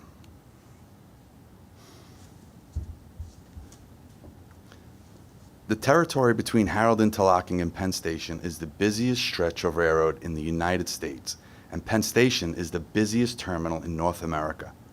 Amtrak operates passenger service from up north through the territory to southern locations, carrying only approximately 9,000 customers daily. Amtrak and New Jersey Transit both run non-revenue trains to or from Sunnyside Yard to Penn Station. Long Island Railroad also operates both passenger and non-revenue equipment trains into Penn Station through the East River tunnels, the most of any of the three carriers. That stretch from Penn Station to Harold Interlocking, including the 4 East River tunnels, is owned by Amtrak. This means that any work that takes place in this environment requires three-party cooperation, but is ultimately the decision of Amtrak. There we go. The aftermath of Superstorm Sandy back in 2012 caused widespread destruction, including flooding of several tunnels in the region. Unfortunately, 2 of the 4 East River tunnels were flooded as well, which Amtrak must repair. You may recall the MTA also experienced flooding issues which required significant repairs. A total of 9 East River crossings needed repairs, including the Canarsie and Rutgers tunnels. The difference is that Amtrak is performing the work with a continuous outage, meaning shutting down each tunnel to make repairs, as opposed to the method the MTA utilized by performing the work in phases without shutting down the tunnels entirely. Amtrak's position is that a phased approach is not possible and a full shutdown is required. Here's a diagram of how the East River tunnels are situated and used. It's actually quite ingenious how they were designed. As you can see, lines 2 and 3, we say about mid-river, cross over each other. This way it gives you full access to Penn Station from all the tunnels. As you can see, the East River tunnels consist of 4 tubes, lines 1 through 4. Lines 3 and 4 are primarily used by the Long Island Railroad, and lines 1 and 2 are primarily used by Amtrak and New Jersey Transit. Again, Amtrak owns the infrastructure, but the Long Island Railroad is by far the biggest user, with approximately 461 trains a day using the East River tunnels, with well over 125,000 customers a day. Due to the flooding in lines 1 and 2 that are in need of repair, Amtrak's plan is to first take line 2 out of service entirely for 13 months and perform a complete reconstruction of the inner components of the tunnels. Things such as new tracks, new catenary, cabling, signals, and new bench walls. Then after a 6-month break, they'll take line 1 out of service for another 13 months for similar rehabilitation. I wish it was minutes. While each line is taken out of service, Amtrak will operate their passenger trains in line 3 and 4 with Long Island Railroad trains, which increases train traffic in those tunnels. Knowing this work would be taking place, the Long Island Railroad designed its schedules to accommodate the outages when we opened Grand Central Madison more than 2 years ago, as it seemed the work was nearly ready to begin. With the tunnel closure, trains will be operating very close together for most of the rush hour periods, which leaves little to no room for error. The slightest deviation could have significant impacts to our operations reliability, including possible shutdowns of service depending on the issue. And that is why we are extremely concerned with this outage and what it means to our customers. In an attempt to mitigate our concerns, we have been communicating with Amtrak, requesting details of their plans to address them. Specifically, we've asked them for 3 things: requesting clarity on what they are doing today to thoroughly inspect existing infrastructure, to make sure it's in good condition, make necessary repairs to reduce the risk of failure. We've asked Amtrak to limit maintenance work on the 3 tunnels that are in service during the overnights while the work is taking place on the out-of-service tunnel. We basically asked them to perform only critical maintenance work during that period to reduce the chance of any disruption to the morning commute. Finally, we've asked Amtrak what they are doing to provide oversight during the outage, especially critical points of failure, to provide quick responses and repairs in the event of an infrastructure failure. We are trying to work with Amtrak to review their plans and provide input to ensure our operation is protected to the extent it can be during this extremely risky extended outage, and are awaiting firm dates as to when the outage will begin in light of other predecessor work that needs to be completed. So I just want to summarize what our main concerns are with this outage and how they're progressing. First, we're continuing to provide the high levels of service that we do right now with a reduced capacity, reduced infrastructure. So that means the same number of trains in less tunnels. We have the most at risk here. We're the biggest carrier into the terminal, have the most customers, and operate the most trains. So any failure will impact our customers at a much higher degree. The limited infrastructure will exacerbate issues such as infrastructure failures, even small ones, leading to possible delays, cancellations, and possible shutdowns of service. We're also concerned with hardening work to ensure the infrastructure is maintained before the outage takes place. And as I mentioned, maintenance work during the outage to ensure that the AM peak periods are not disrupted.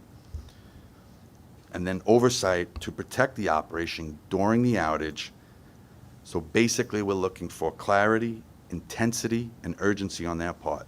The chairman mentioned summer of hell earlier. That phrase was originally coined with the Amtrak issues that took place in the summer of 2017 when they experienced a significant number of derailments in Penn Station. At that particular time, we worked very closely with Amtrak, and at the Long Island Railroad, we adjusted our schedules, provided our own maintenance, and it really became a successful program. We're looking for the same outcome in this outage as well. And finally, the MTA and the Long Island Railroad have made significant improvements to our operation, both in terms of mega projects being completed on time and on budget, but also providing safe, reliable, and customer-focused service to our over 265,000 average daily customers. We owe it to those customers to ensure we are doing everything we can to continue to provide record levels of on-time performance and convenient schedules that meet their needs. This project, as currently scheduled, will jeopardize that. And that concludes my report. Okay. This is an issue that's been growing, caused growing concern in many different quarters. And the board discussion that took place on Monday led to the drafting of a board resolution, which I'm going to ask Paige to read out, and then I'll take a motion on it, and we'll have followed by discussion. Paige? The resolution reads as follows. Whereas the two East River tunnel tubes predominantly used by Amtrak trains suffered damage from the 2012 Superstorm Sandy, and whereas Amtrak is belatedly planning to commence a large-scale rehabilitation project using a full shutdown to accommodate work, and whereas the MTA urged Amtrak to consider adopting the night and weekend shutdown approach that cut 6 months off the schedule and $100 million off the budget in the L train tunnel project, and similarly impressive results on the Rutgers Tube project. And whereas Amtrak declined to follow the strategy favored by the MTA, instead insisting upon a full shutdown of the two tunnels over a 3-year period. And whereas the Long Island Railroad has expressed deep misgivings in recent discussion with Amtrak about its readiness to successfully execute the full shutdown plan without impacting not only its own Empire Line service to Albany, but also Long Island Railroad service. And whereas Governor Kathy Hochul had publicly stated her own concerns about the impact of the aforementioned reductions in Amtrak service to Albany and risks to Long Island Railroad service, and whereas Amtrak is facing significant personnel cuts which further endanger its ability to deliver on the project, and whereas the board has considered all of the above, now and therefore, upon motion which will be duly made and second, the following resolution will be adopted, and that's the request, a recommendation that it's adopted by the board. Resolved that the board calls on Amtrak to reconsider its plan to adopt a full shutdown as its strategy for the rehabilitation of two East River tunnels, and be it further resolved that Amtrak reopen discussions with its design professionals and its contractor about the possibility of adjusting scope in such a way as to facilitate the proven overnight and weekend shutdown approach that would limit the risks of impacts to Amtrak service and Long Island Railroad commuter service. So you have a long resolution ending in a clear statement of what this board could ask of Amtrak if we all agree to it. I'll take a motion. Mr. Mr. Chairman, I would like to make a motion that we adopt this resolution. Okay. Is there a second? Mr. Mack, seconding? Okay, so we have a motion and a second. Discussion? Anybody wishing to be heard? Mr. Herbst, first of all. Yes, thank you. Rob, thank you for that presentation. I really appreciate the information that you provide us. The one uncertainty, and I just can't find an answer or an explanation from Amtrak, is Why are they choosing the total shutdown as opposed to phasing in? Nowhere, I understand, in the creation of the world does anybody shut down the entire system without serving their customers. So is there an explanation that you have heard from Amtrak? I myself have not heard anything specific. Jamie, I don't know if you want to touch on it. I think it was in terms of length of outage and what they felt in the scope of work itself. But Jamie, I'll leave it to you if you want. I can share that the scope of the work was developed in response to the damage to the tunnels from Sandy and the repairs that are required to the specifically the bench walls and the full replacement of track. But I think what's been discussed by the chair and others is that there are alternative ways of achieving some of those objectives. I mean, the simple answer is you got to adjust your scope so that you don't create an environment that requires a full shutdown. They've had over 12 If you years. have to demolish everything, everything in the tunnel, all of a sudden you're creating an environment where between the debris and the air quality impacts, you can't run service during the daytime. And that's what we were urging. That's what was done in the Canarsie project and the Rutgers project, which is to adjust the scope so that you could do the work and on nights and weekends and preserve the tunnel environment for operations in the daytime and in the peak. Okay. As comparison between the services, Amtrak, of course, wants to run their service. Our on-time performance has always been in the high 90s. What is Amtrak's on-time performance? I'm not particularly worried about Amtrak's on-time performance. I'm sorry, but I'm concerned with the Long Island Railroad's on-time performance, and we're at 97%, and that's why the Long Island Railroad fully supports this resolution to perform the work at nights and weekends. There's risk with any type of outage, but we also have to maintain the level of service that we do for our customers, and we fully support this. And I thank you for doing that.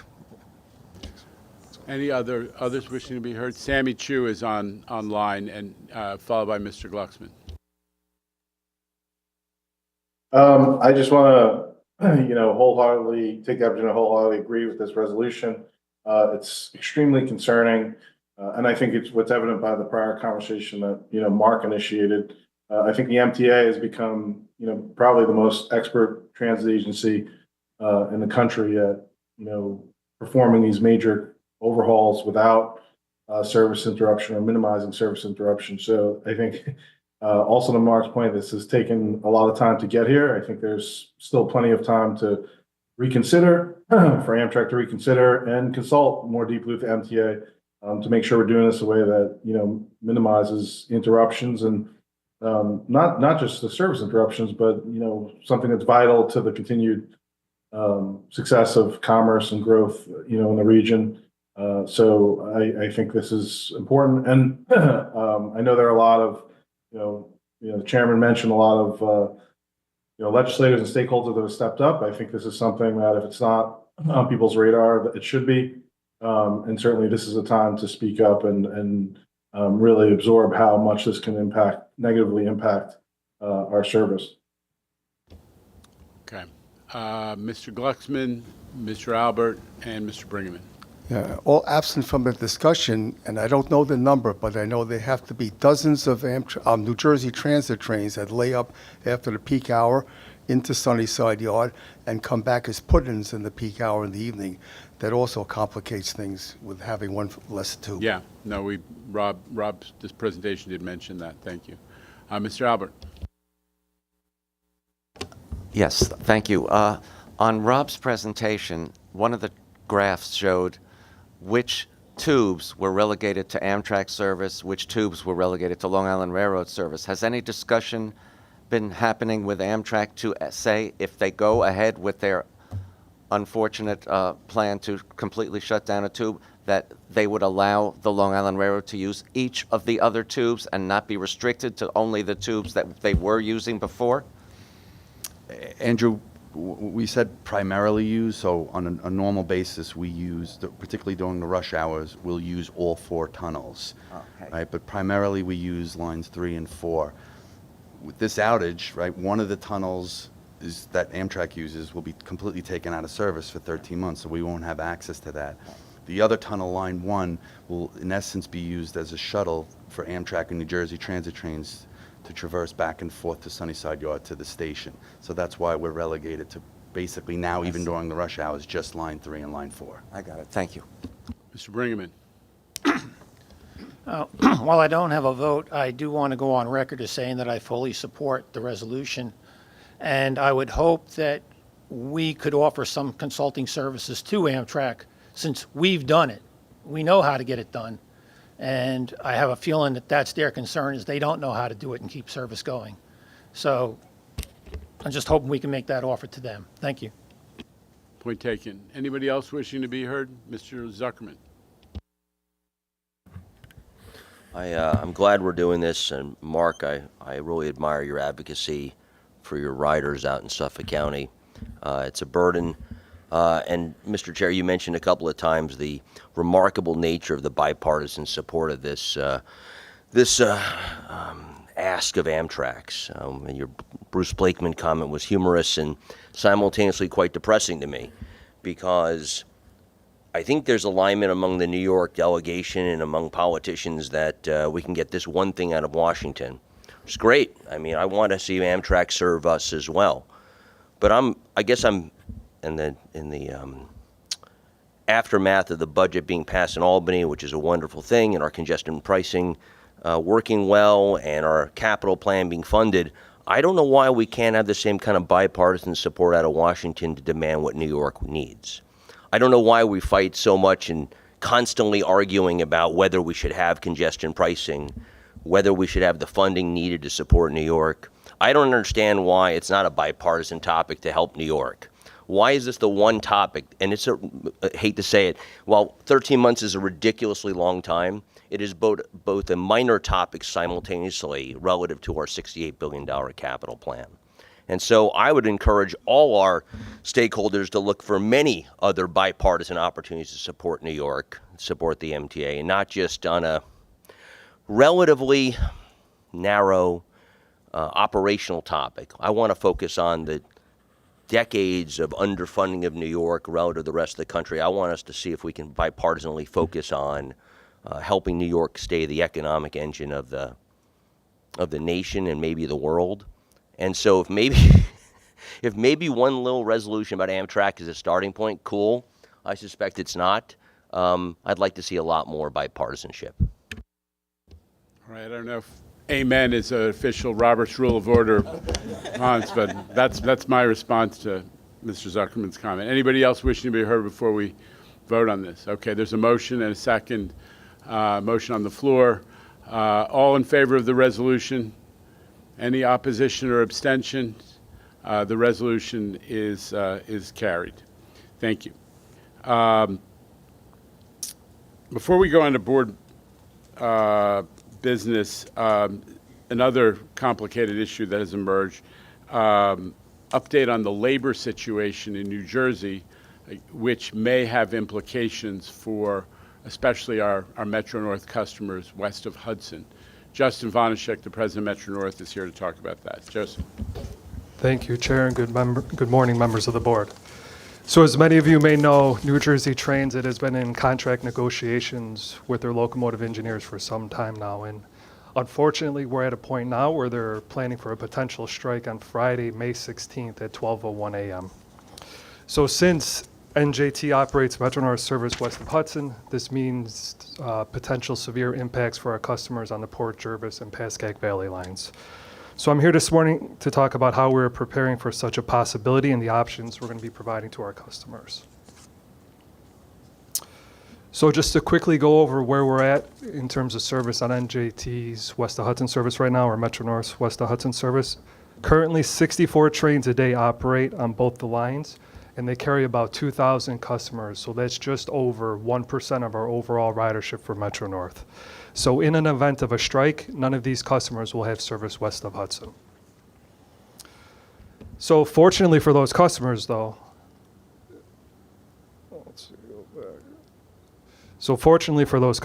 they will have access to great alternative service just across the river on Metro North East of Hudson service. So what are we going to do? First, we're going to cross-honor all West of Hudson tickets on both the Harlem and Hudson lines. We're also going to honor West of Hudson parking at 5 of our stations: Cortland, Beacon, New Hamburg, Poughkeepsie, and North White Plains.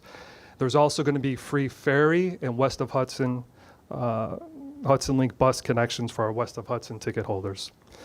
And while most of our Hudson Line trains have the additional capacity needed, we're going to go ahead and add additional cars on many of our trains to account for any additional ridership that we see with customers coming over from West of Hudson. And as always, we'll continue to monitor ridership, and if we need to adjust, we'll be ready to do so. So we just want to give a couple examples of what this means for some of our West of Hudson customers. So customers coming from Salisbury Mills to the city. So currently, they have 5 a.m. rush hour trains. Takes nearly 90 minutes to reach Penn Station with a transfer at Secaucus Station. So alternatively now, that same customer could drive to Beacon Station, have free parking, they'll have 12 a.m. rush hour trains to choose from, a 1-seat ride, and 78 minutes to Grand Central. Now it's important to note also that on-time performance on the Hudson Line is 99%. You compare that to West of Hudson, it's in the low 90s. Now, one more example for our Pascack Valley customers coming out of Nanuet. They have 9 rush hour trains in the morning, takes 84 minutes to reach Penn. Again, 2-seat ride, again, low 90s on-time performance. That same customer can now travel to Palisade Center Park and Ride, hop a Hudson Link bus to White Plains, and there they'll have 28 options to get to Grand Central in the morning rush, 36 minutes with a 99% on-time performance. So many great options for our West of Hudson customers that are interested in coming east of Hudson. So look, I mean, there's no question that a strike west of Hudson will be extremely disruptive to our customers, but we are doing everything that we can to minimize that impact. In fact, we believe that in many cases, customers will be pleasantly surprised to learn how convenient it is to travel across the Hudson and use our east of Hudson service with more frequent and reliable service. So while we hope there is no strike and no impact to our west of Hudson customers, we will be prepared for the strike if NJT decides to move forward. That concludes the presentation. Thank you. Super presentation.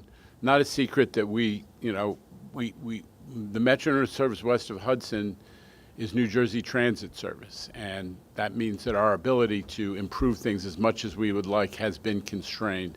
And this is an opportunity for some of those customers to find equal or better transit options to get to the city. And we're going to try to show them what those are. Anita, is there anything you want to add? Because you've been monitoring this very closely. No, I think Justin covered all of the operational concerns and items that we're looking to address on the labor relations front. We're working with our internal and external legal groups, as well as the operating departments and our labor unions as we monitor this as it proceeds. And again, I think everybody is of one voice that we hope that we don't need it, but we'll be prepared. Luxman was asking to be recognized, followed by Ms. Valdivia. Thank you. Great presentation. The option for using the service to Tarrytown is also going to be available. Is that correct? Because you just mentioned to White Plains. Correct. That was just one example. Okay. All right. Thank you. Randy, being a little parochial about your own commute, I take it. Yeah. Okay. We got it, Randy. Ms. Valdivia. Thank you for monitoring this situation closely.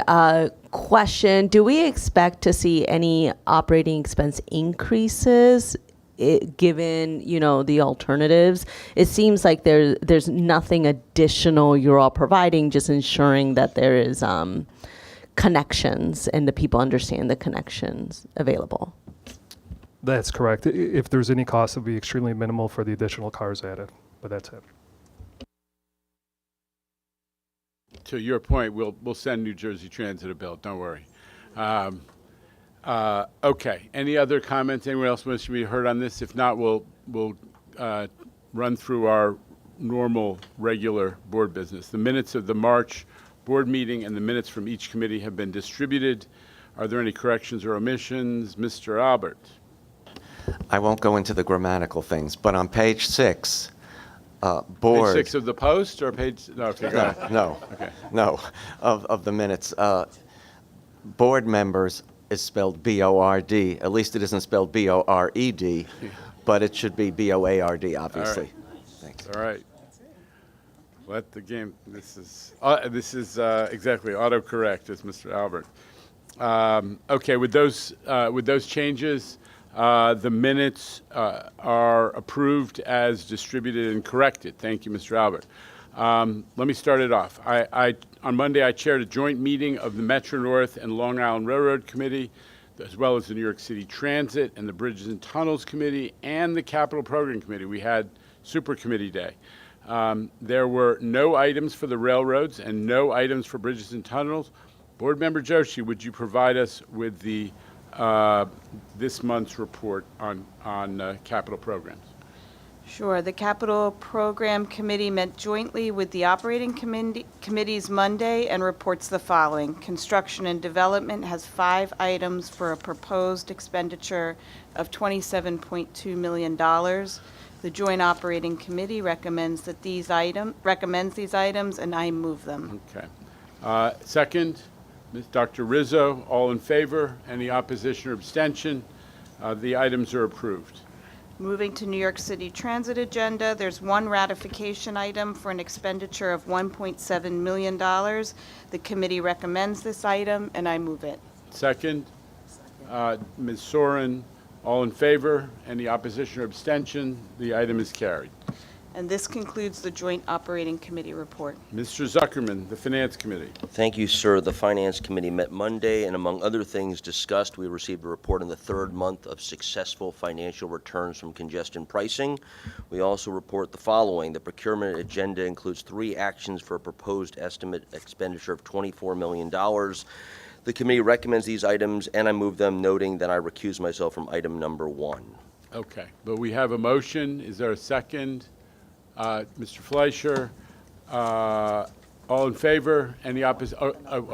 Another recusal to be noted. Yes, on the matter of the MTA Governor's Risk Compliance System, I recuse myself on this item. So 2 recusals. I need a second on the items. Mr. Herbst, thank you. All in favor? Any opposition or abstention? The items are approved. Mr. Zuckerman. Yes, on real estate, we have 2 administrative items and 2 transaction items this month. The committee recommends these items, and I move them. Motion, second, Ms. Soren, all in favor? Any opposition or abstention? The real estate items are approved. Thank you. This concludes the Finance Committee report. Okay. And there's an item of business that needs to be handled in an executive session. May I have a motion well, I will do. They just said, do you want to do Norman? No, that's a locution that I did not expect. So yes, I do want to. Before we go into executive session and people start to wander away, let's talk about Norman Brown.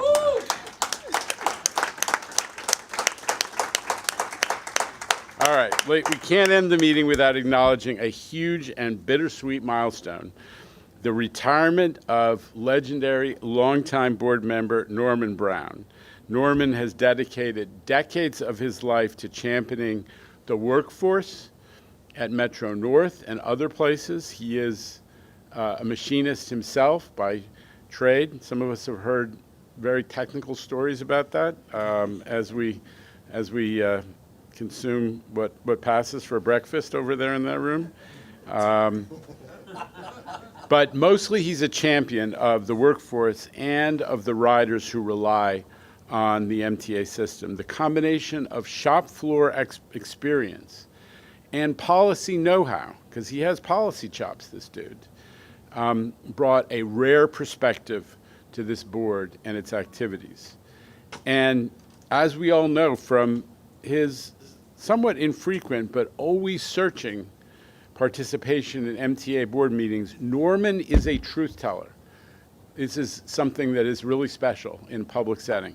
Norman is a truth teller, and he's unafraid to level with everybody and to do it without political sugarcoating. It has been a blessing to have somebody of that kind on this board and to participate in debates with him.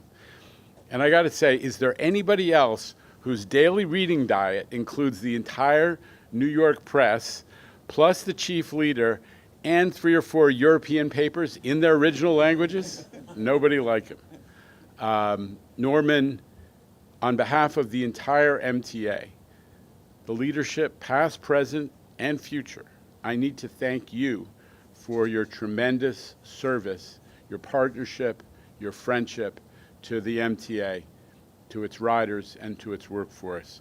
We wish you all the best. Thank you.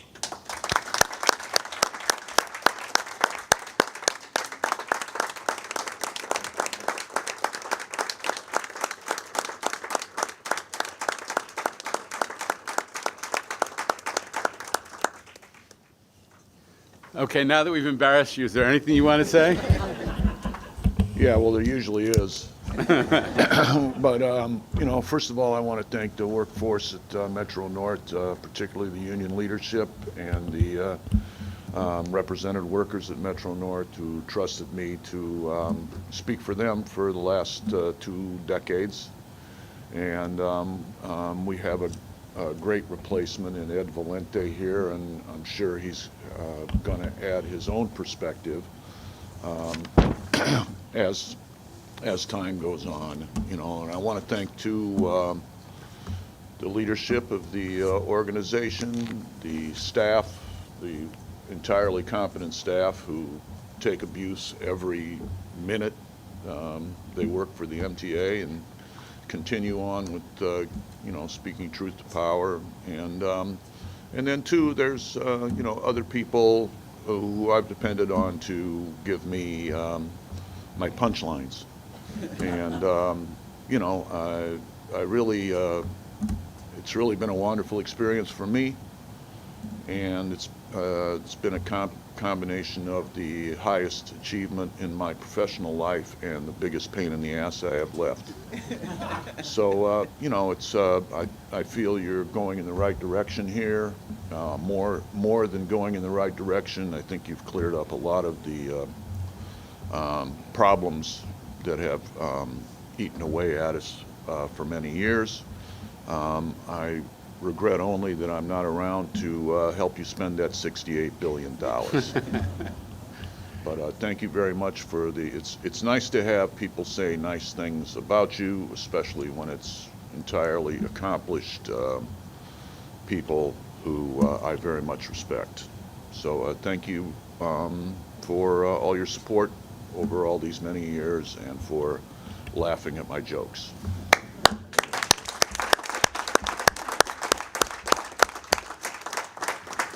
So I said it before, but there will always be, we'll always set aside some locks for you in the in the breakfast display, on the hope that you'll come back and visit us. So, moving from the sacred to the profane, may I renew my request for a motion to go into executive session.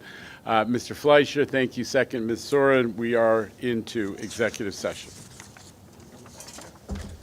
Technically, you have to, but you don't.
say into the record, while in executive session, the board took up labor agreements and voted favorably on the labor agreements.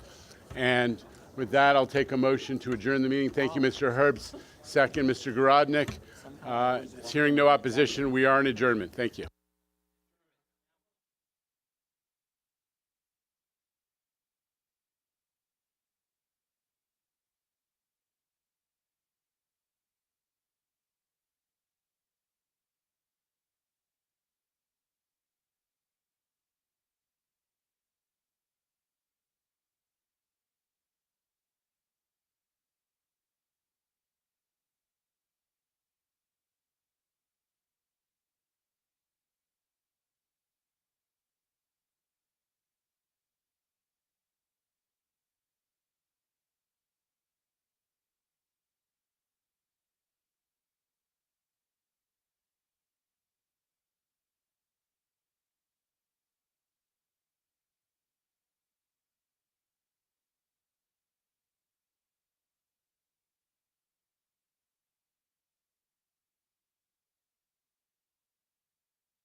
Okay.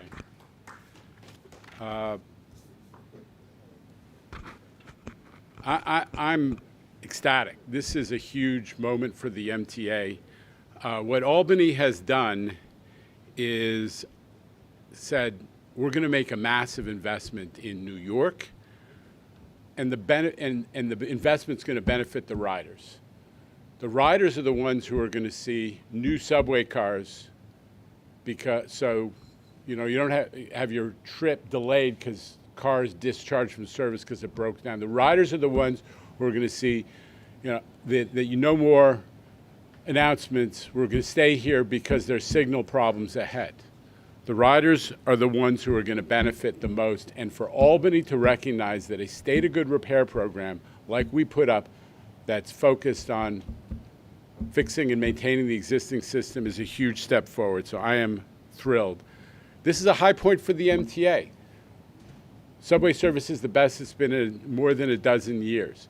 Long Island Railroad Metro North service is historic on-time performance. Safety is up on the numbers. I know we have a long way to go to make New Yorkers truly feel safe, but things are headed in the right direction under this police commissioner and in a partnership with the NYPD. And I'm going to keep saying it, the MTA is one of the few government agencies that can say, no Doge, but we're 3% less than we were before COVID, even though we provide a ton more service than we did. So this is a high point for the MTA, and I consider what's happening a vote of confidence in the MTA, and more important, a commitment to our riders and to New York and to our business community. So with that, Tim, let her rip. All right, let's start the questioning today with Andrew Siff of WNBC. He's here with Justin Laub today. Andrew. Chairman, good afternoon. Does the approval of the capital plan mean that the list of items you gave us last fall are exactly intact? That was essentially 1,500 new subway cars, 500 buses, 60 accessible stations, and the Interborough Express.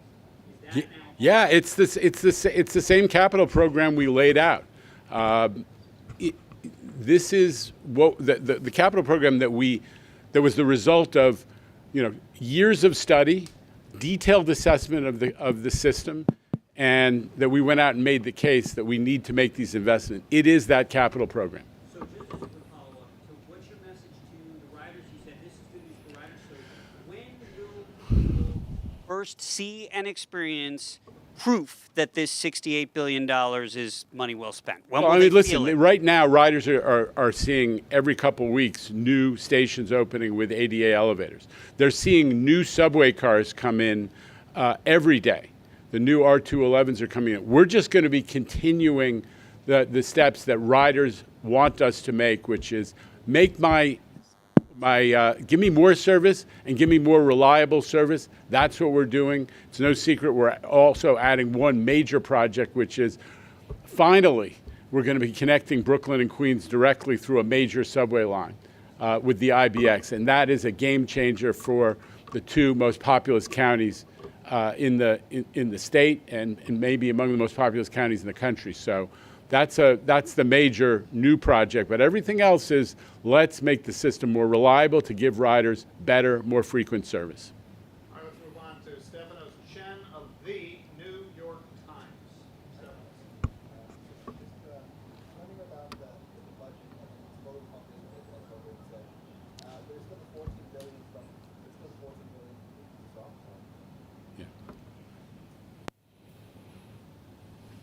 We'll get you, Mike.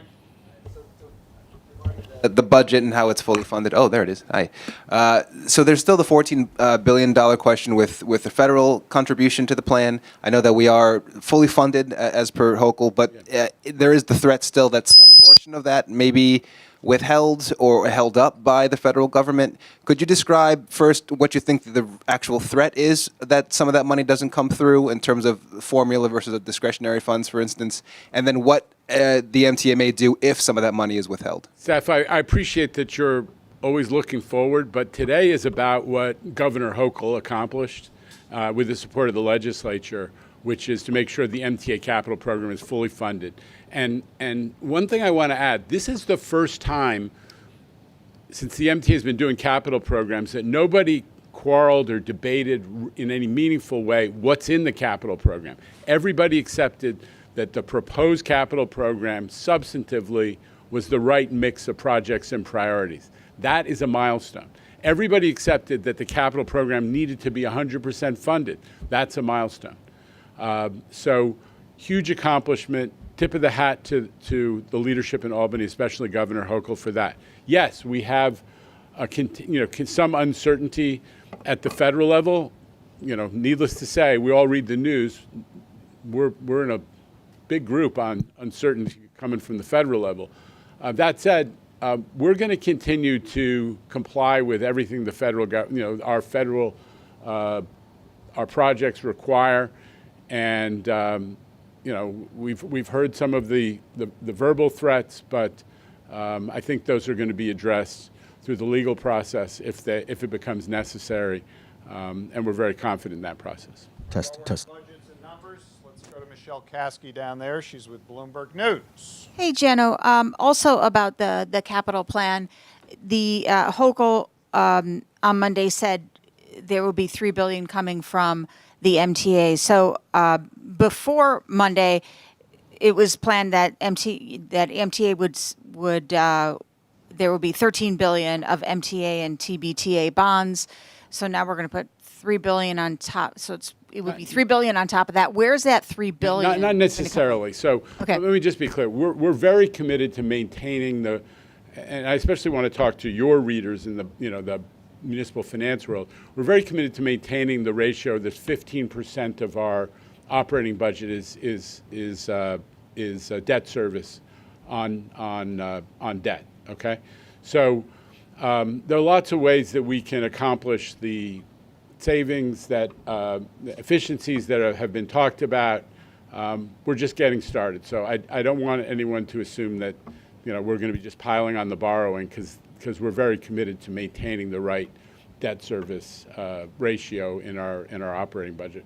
But listen, we're optimistic. Like we've already shown that we can do more, do faster, better, and cheaper. Especially the cheaper part we're able to buy escalators 22% cheaper than we did in the old days. The elevator projects are, as we do more of them, I think we're getting much more efficient with them. The bundling is helping us to get more efficient. So we're going to look for, we're going to study how to accomplish that. I'm optimistic. And again, those are going to be efficiencies within the capital budget? Yeah, it may. Because you're already doing the efficiencies on the operating side. Yeah, I think that we're going to look there first, and we're going to study the heck out of it and make sure we get there. Look at the capital budget first. Yeah. Okay.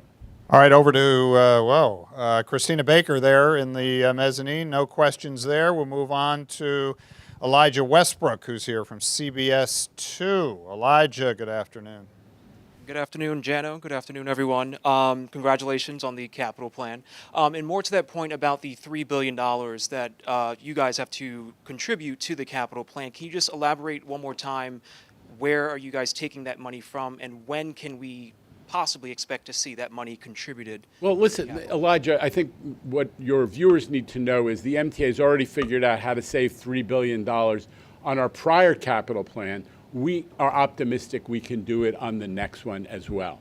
And we're doing so much more work. Everybody knows how many stations are being made ADA accessible with all those elevators.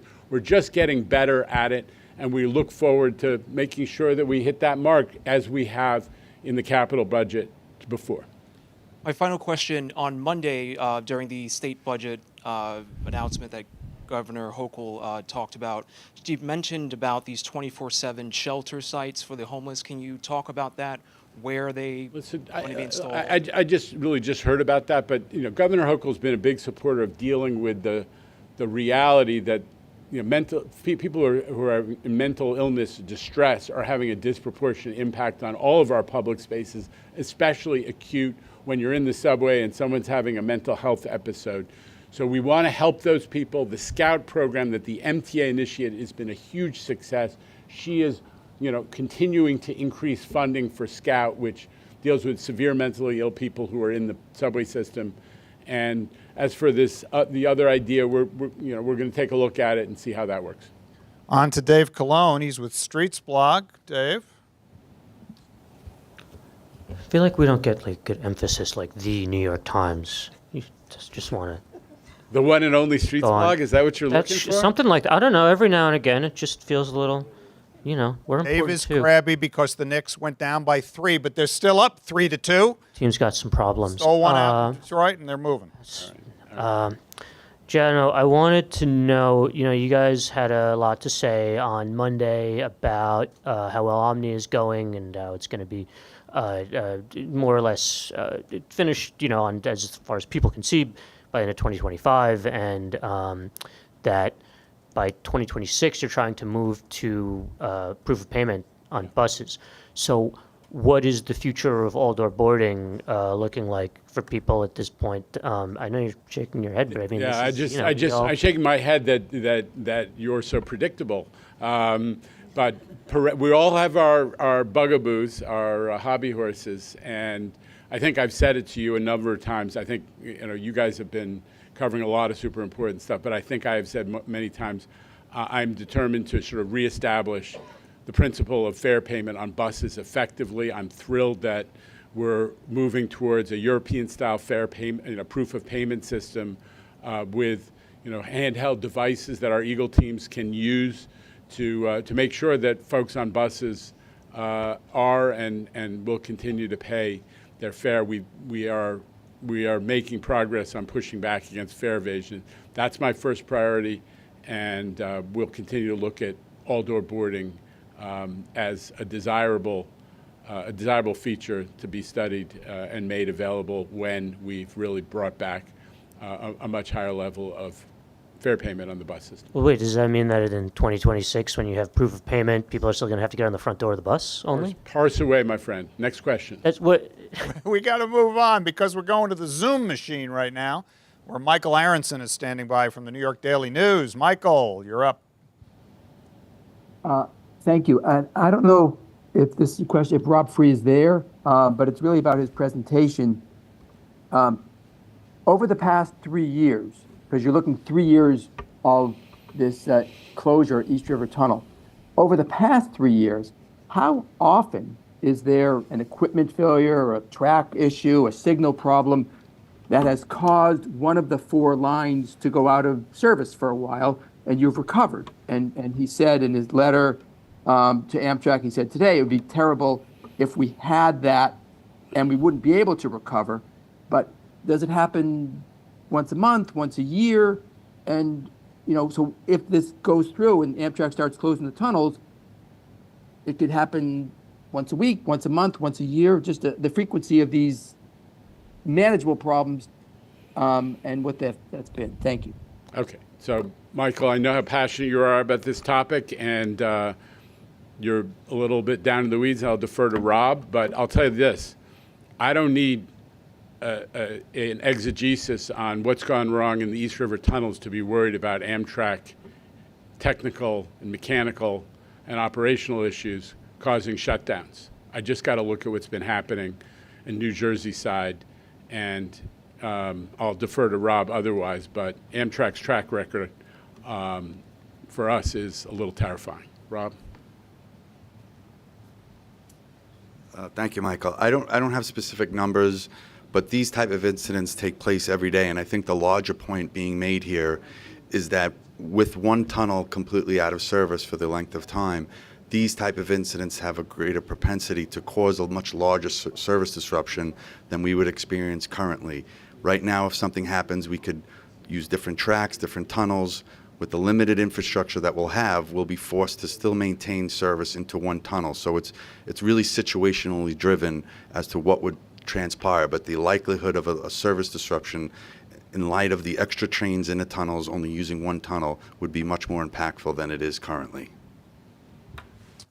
All right, Rob, stay where you are because we're going to Alfonso Castillo next, who has come in person. He took your railroad earlier. He's with Tuesday. Alfonso.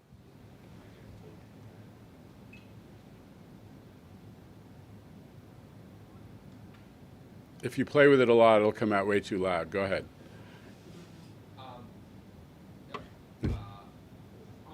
Amtrak, you've followed the emergency medicine of the MTA lately, and my understanding was that part of the reason that the project all right, part of the reason the project was delayed as much as it was so you would have that redundancy when the extra set of tunnels open. So can you talk a bit about what having Grand Central Madison does and doesn't do when it comes to the potential problems with these closures? Brother, you've been studying the Long Island Railroad system for a long time, so this is not exotic, right? If we were in this position and we didn't have Grand Central Madison, it would be a potentially catastrophic situation. We run 40% of our peak hour service, plus or minus, or 40% of our peak hour routers choose to go to Grand Central Madison. So there are, thanks to what you rightly remind us is our gateway, the East Side Access Grand Central Madison project, there is a second significant route on and off Manhattan Island for Long Islanders. That is a huge plus in this circumstance.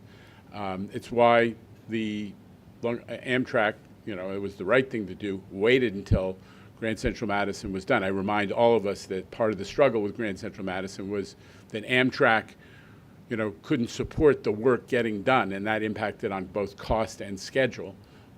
But we got past that.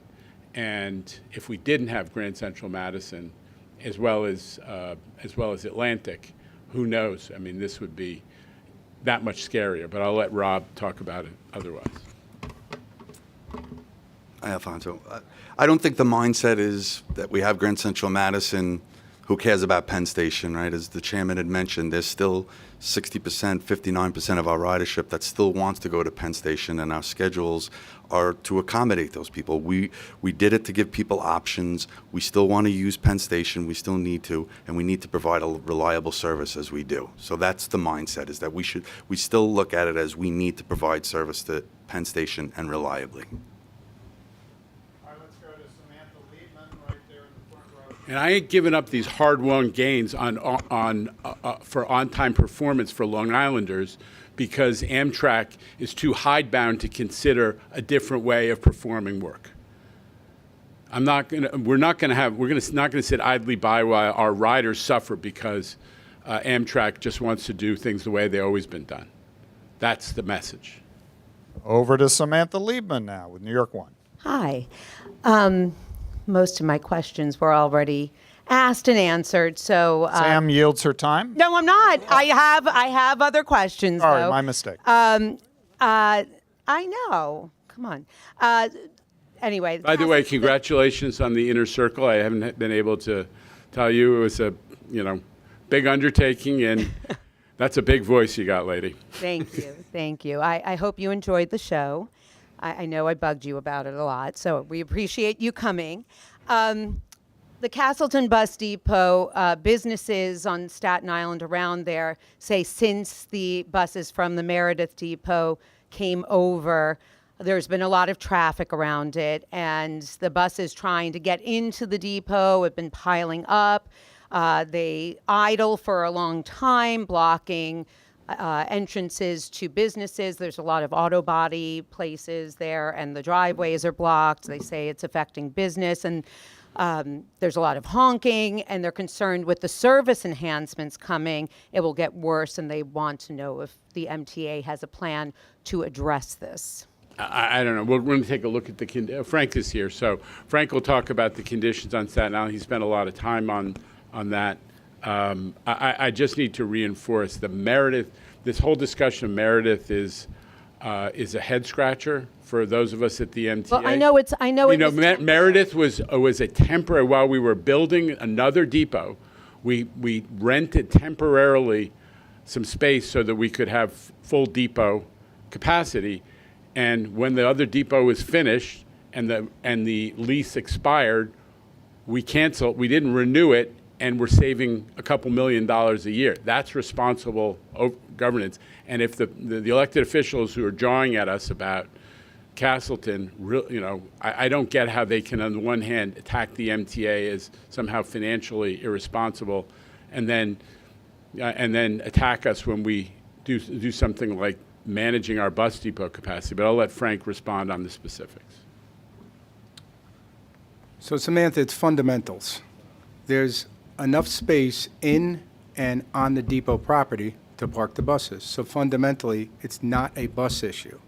Okay? Again, I encourage DOT, just like we say out here in the streets, to enforce the bus right-of-ways and also enforce the streets. Illegal park, double parking. I'm sure if you look around the depot in that area, there's illegal double parking. It's not my buses. My buses, before or after Meredith, the buses have to come onto the depot. There's ample parking on the depot space and in the depot. So, that's our position. They are kind of stuck. I mean, I stayed there for an hour and I watched them, and they're kind of stuck at the entrance. There's like a waiting time. A lot of these elected officials who are kvetching about this are city officials.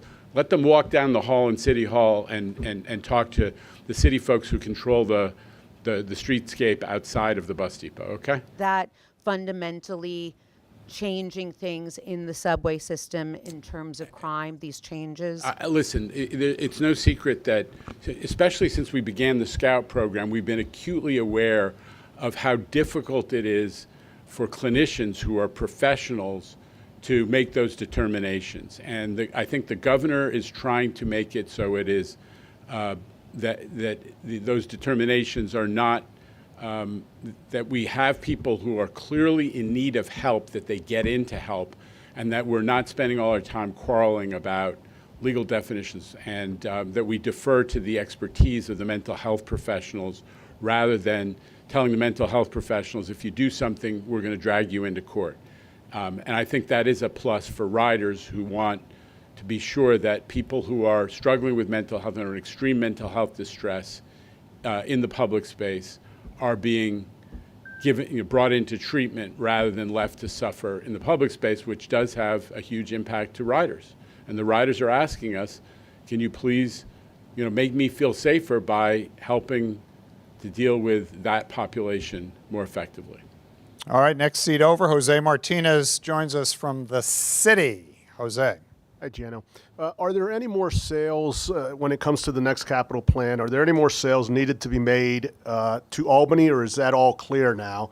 And does that then mean full speed ahead, as you said? It is full speed ahead. We're hitting go on signal projects. We are literally, the folks who are in charge of rolling stock acquisitions are actually, hiring people, and they're moving forward with the R262,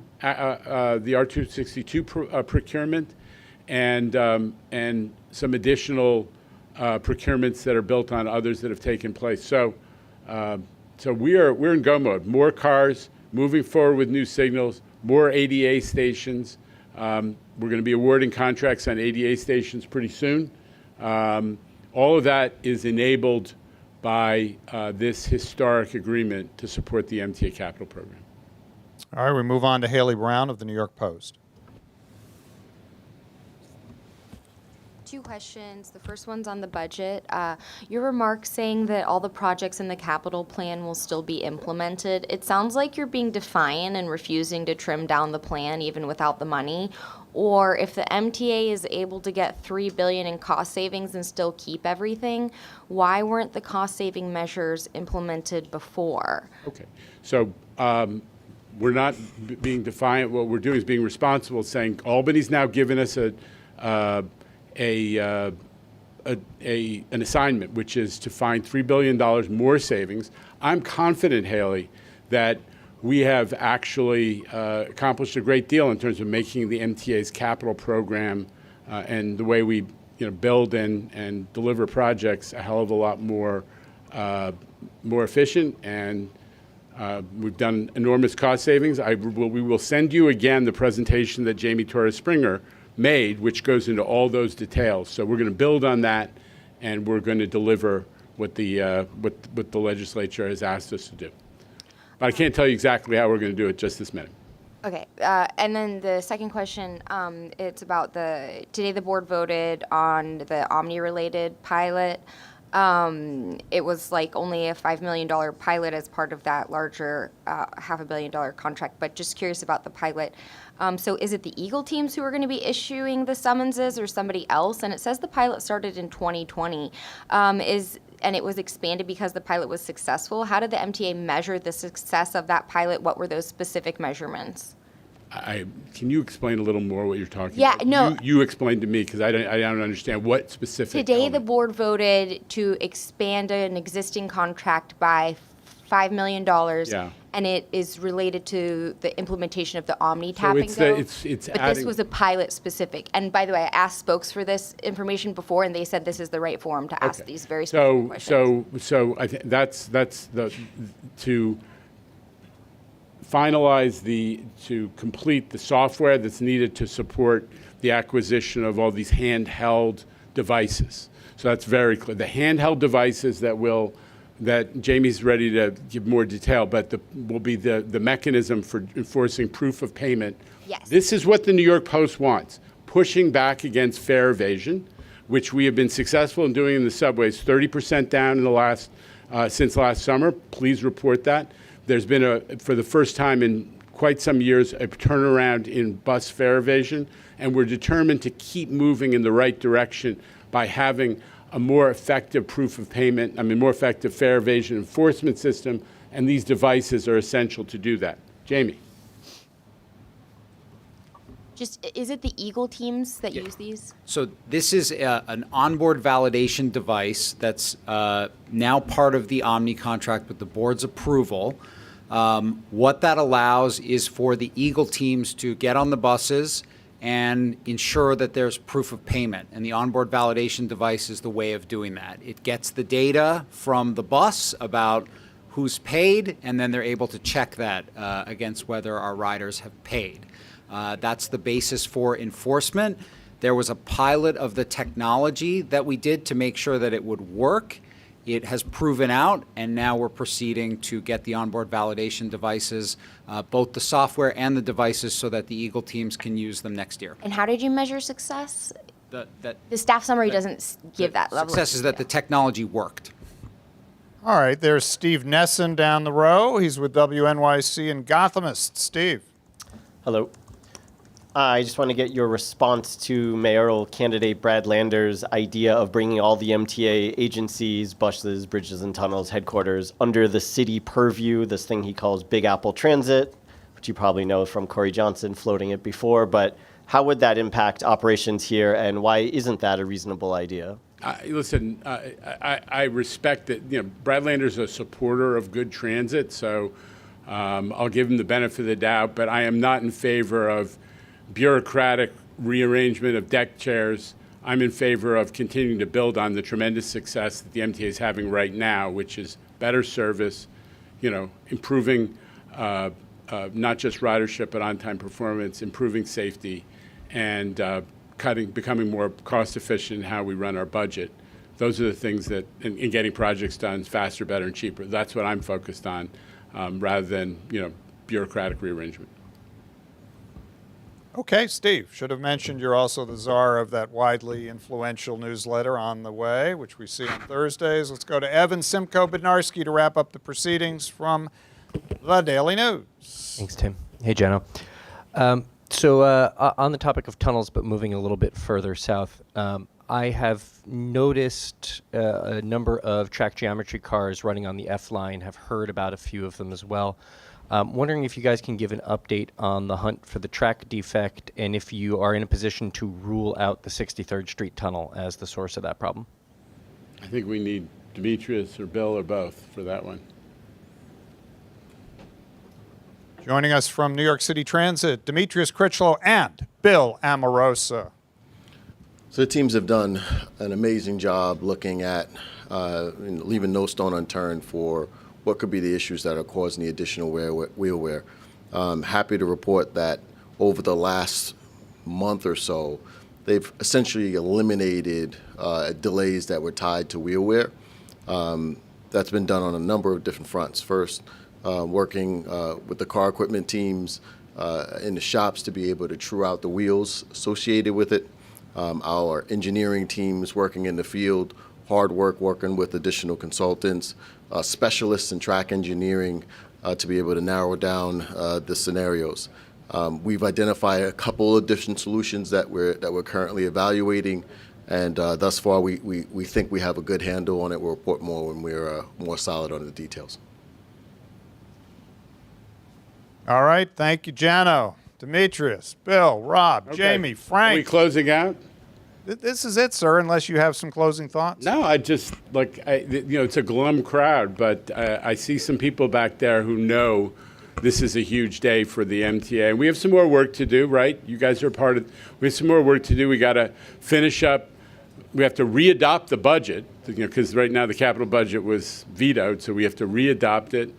We have to get to work. We have to obviously figure out the strategies for hitting that $3 billion goal the legislature and the governor have set for us. But this is big stuff for the riders, and I just a tip of the hat, pass the press to folks behind you who have fought for bringing us this moment. So thank you. All right, the record will reflect that was Deborah Grafe dancing back there. She was dancing, she was happy. All right, farewell to Frank Anacaro as he moves up to Albany and runs that system. Thanks, everybody. Good night from Lower Manhattan.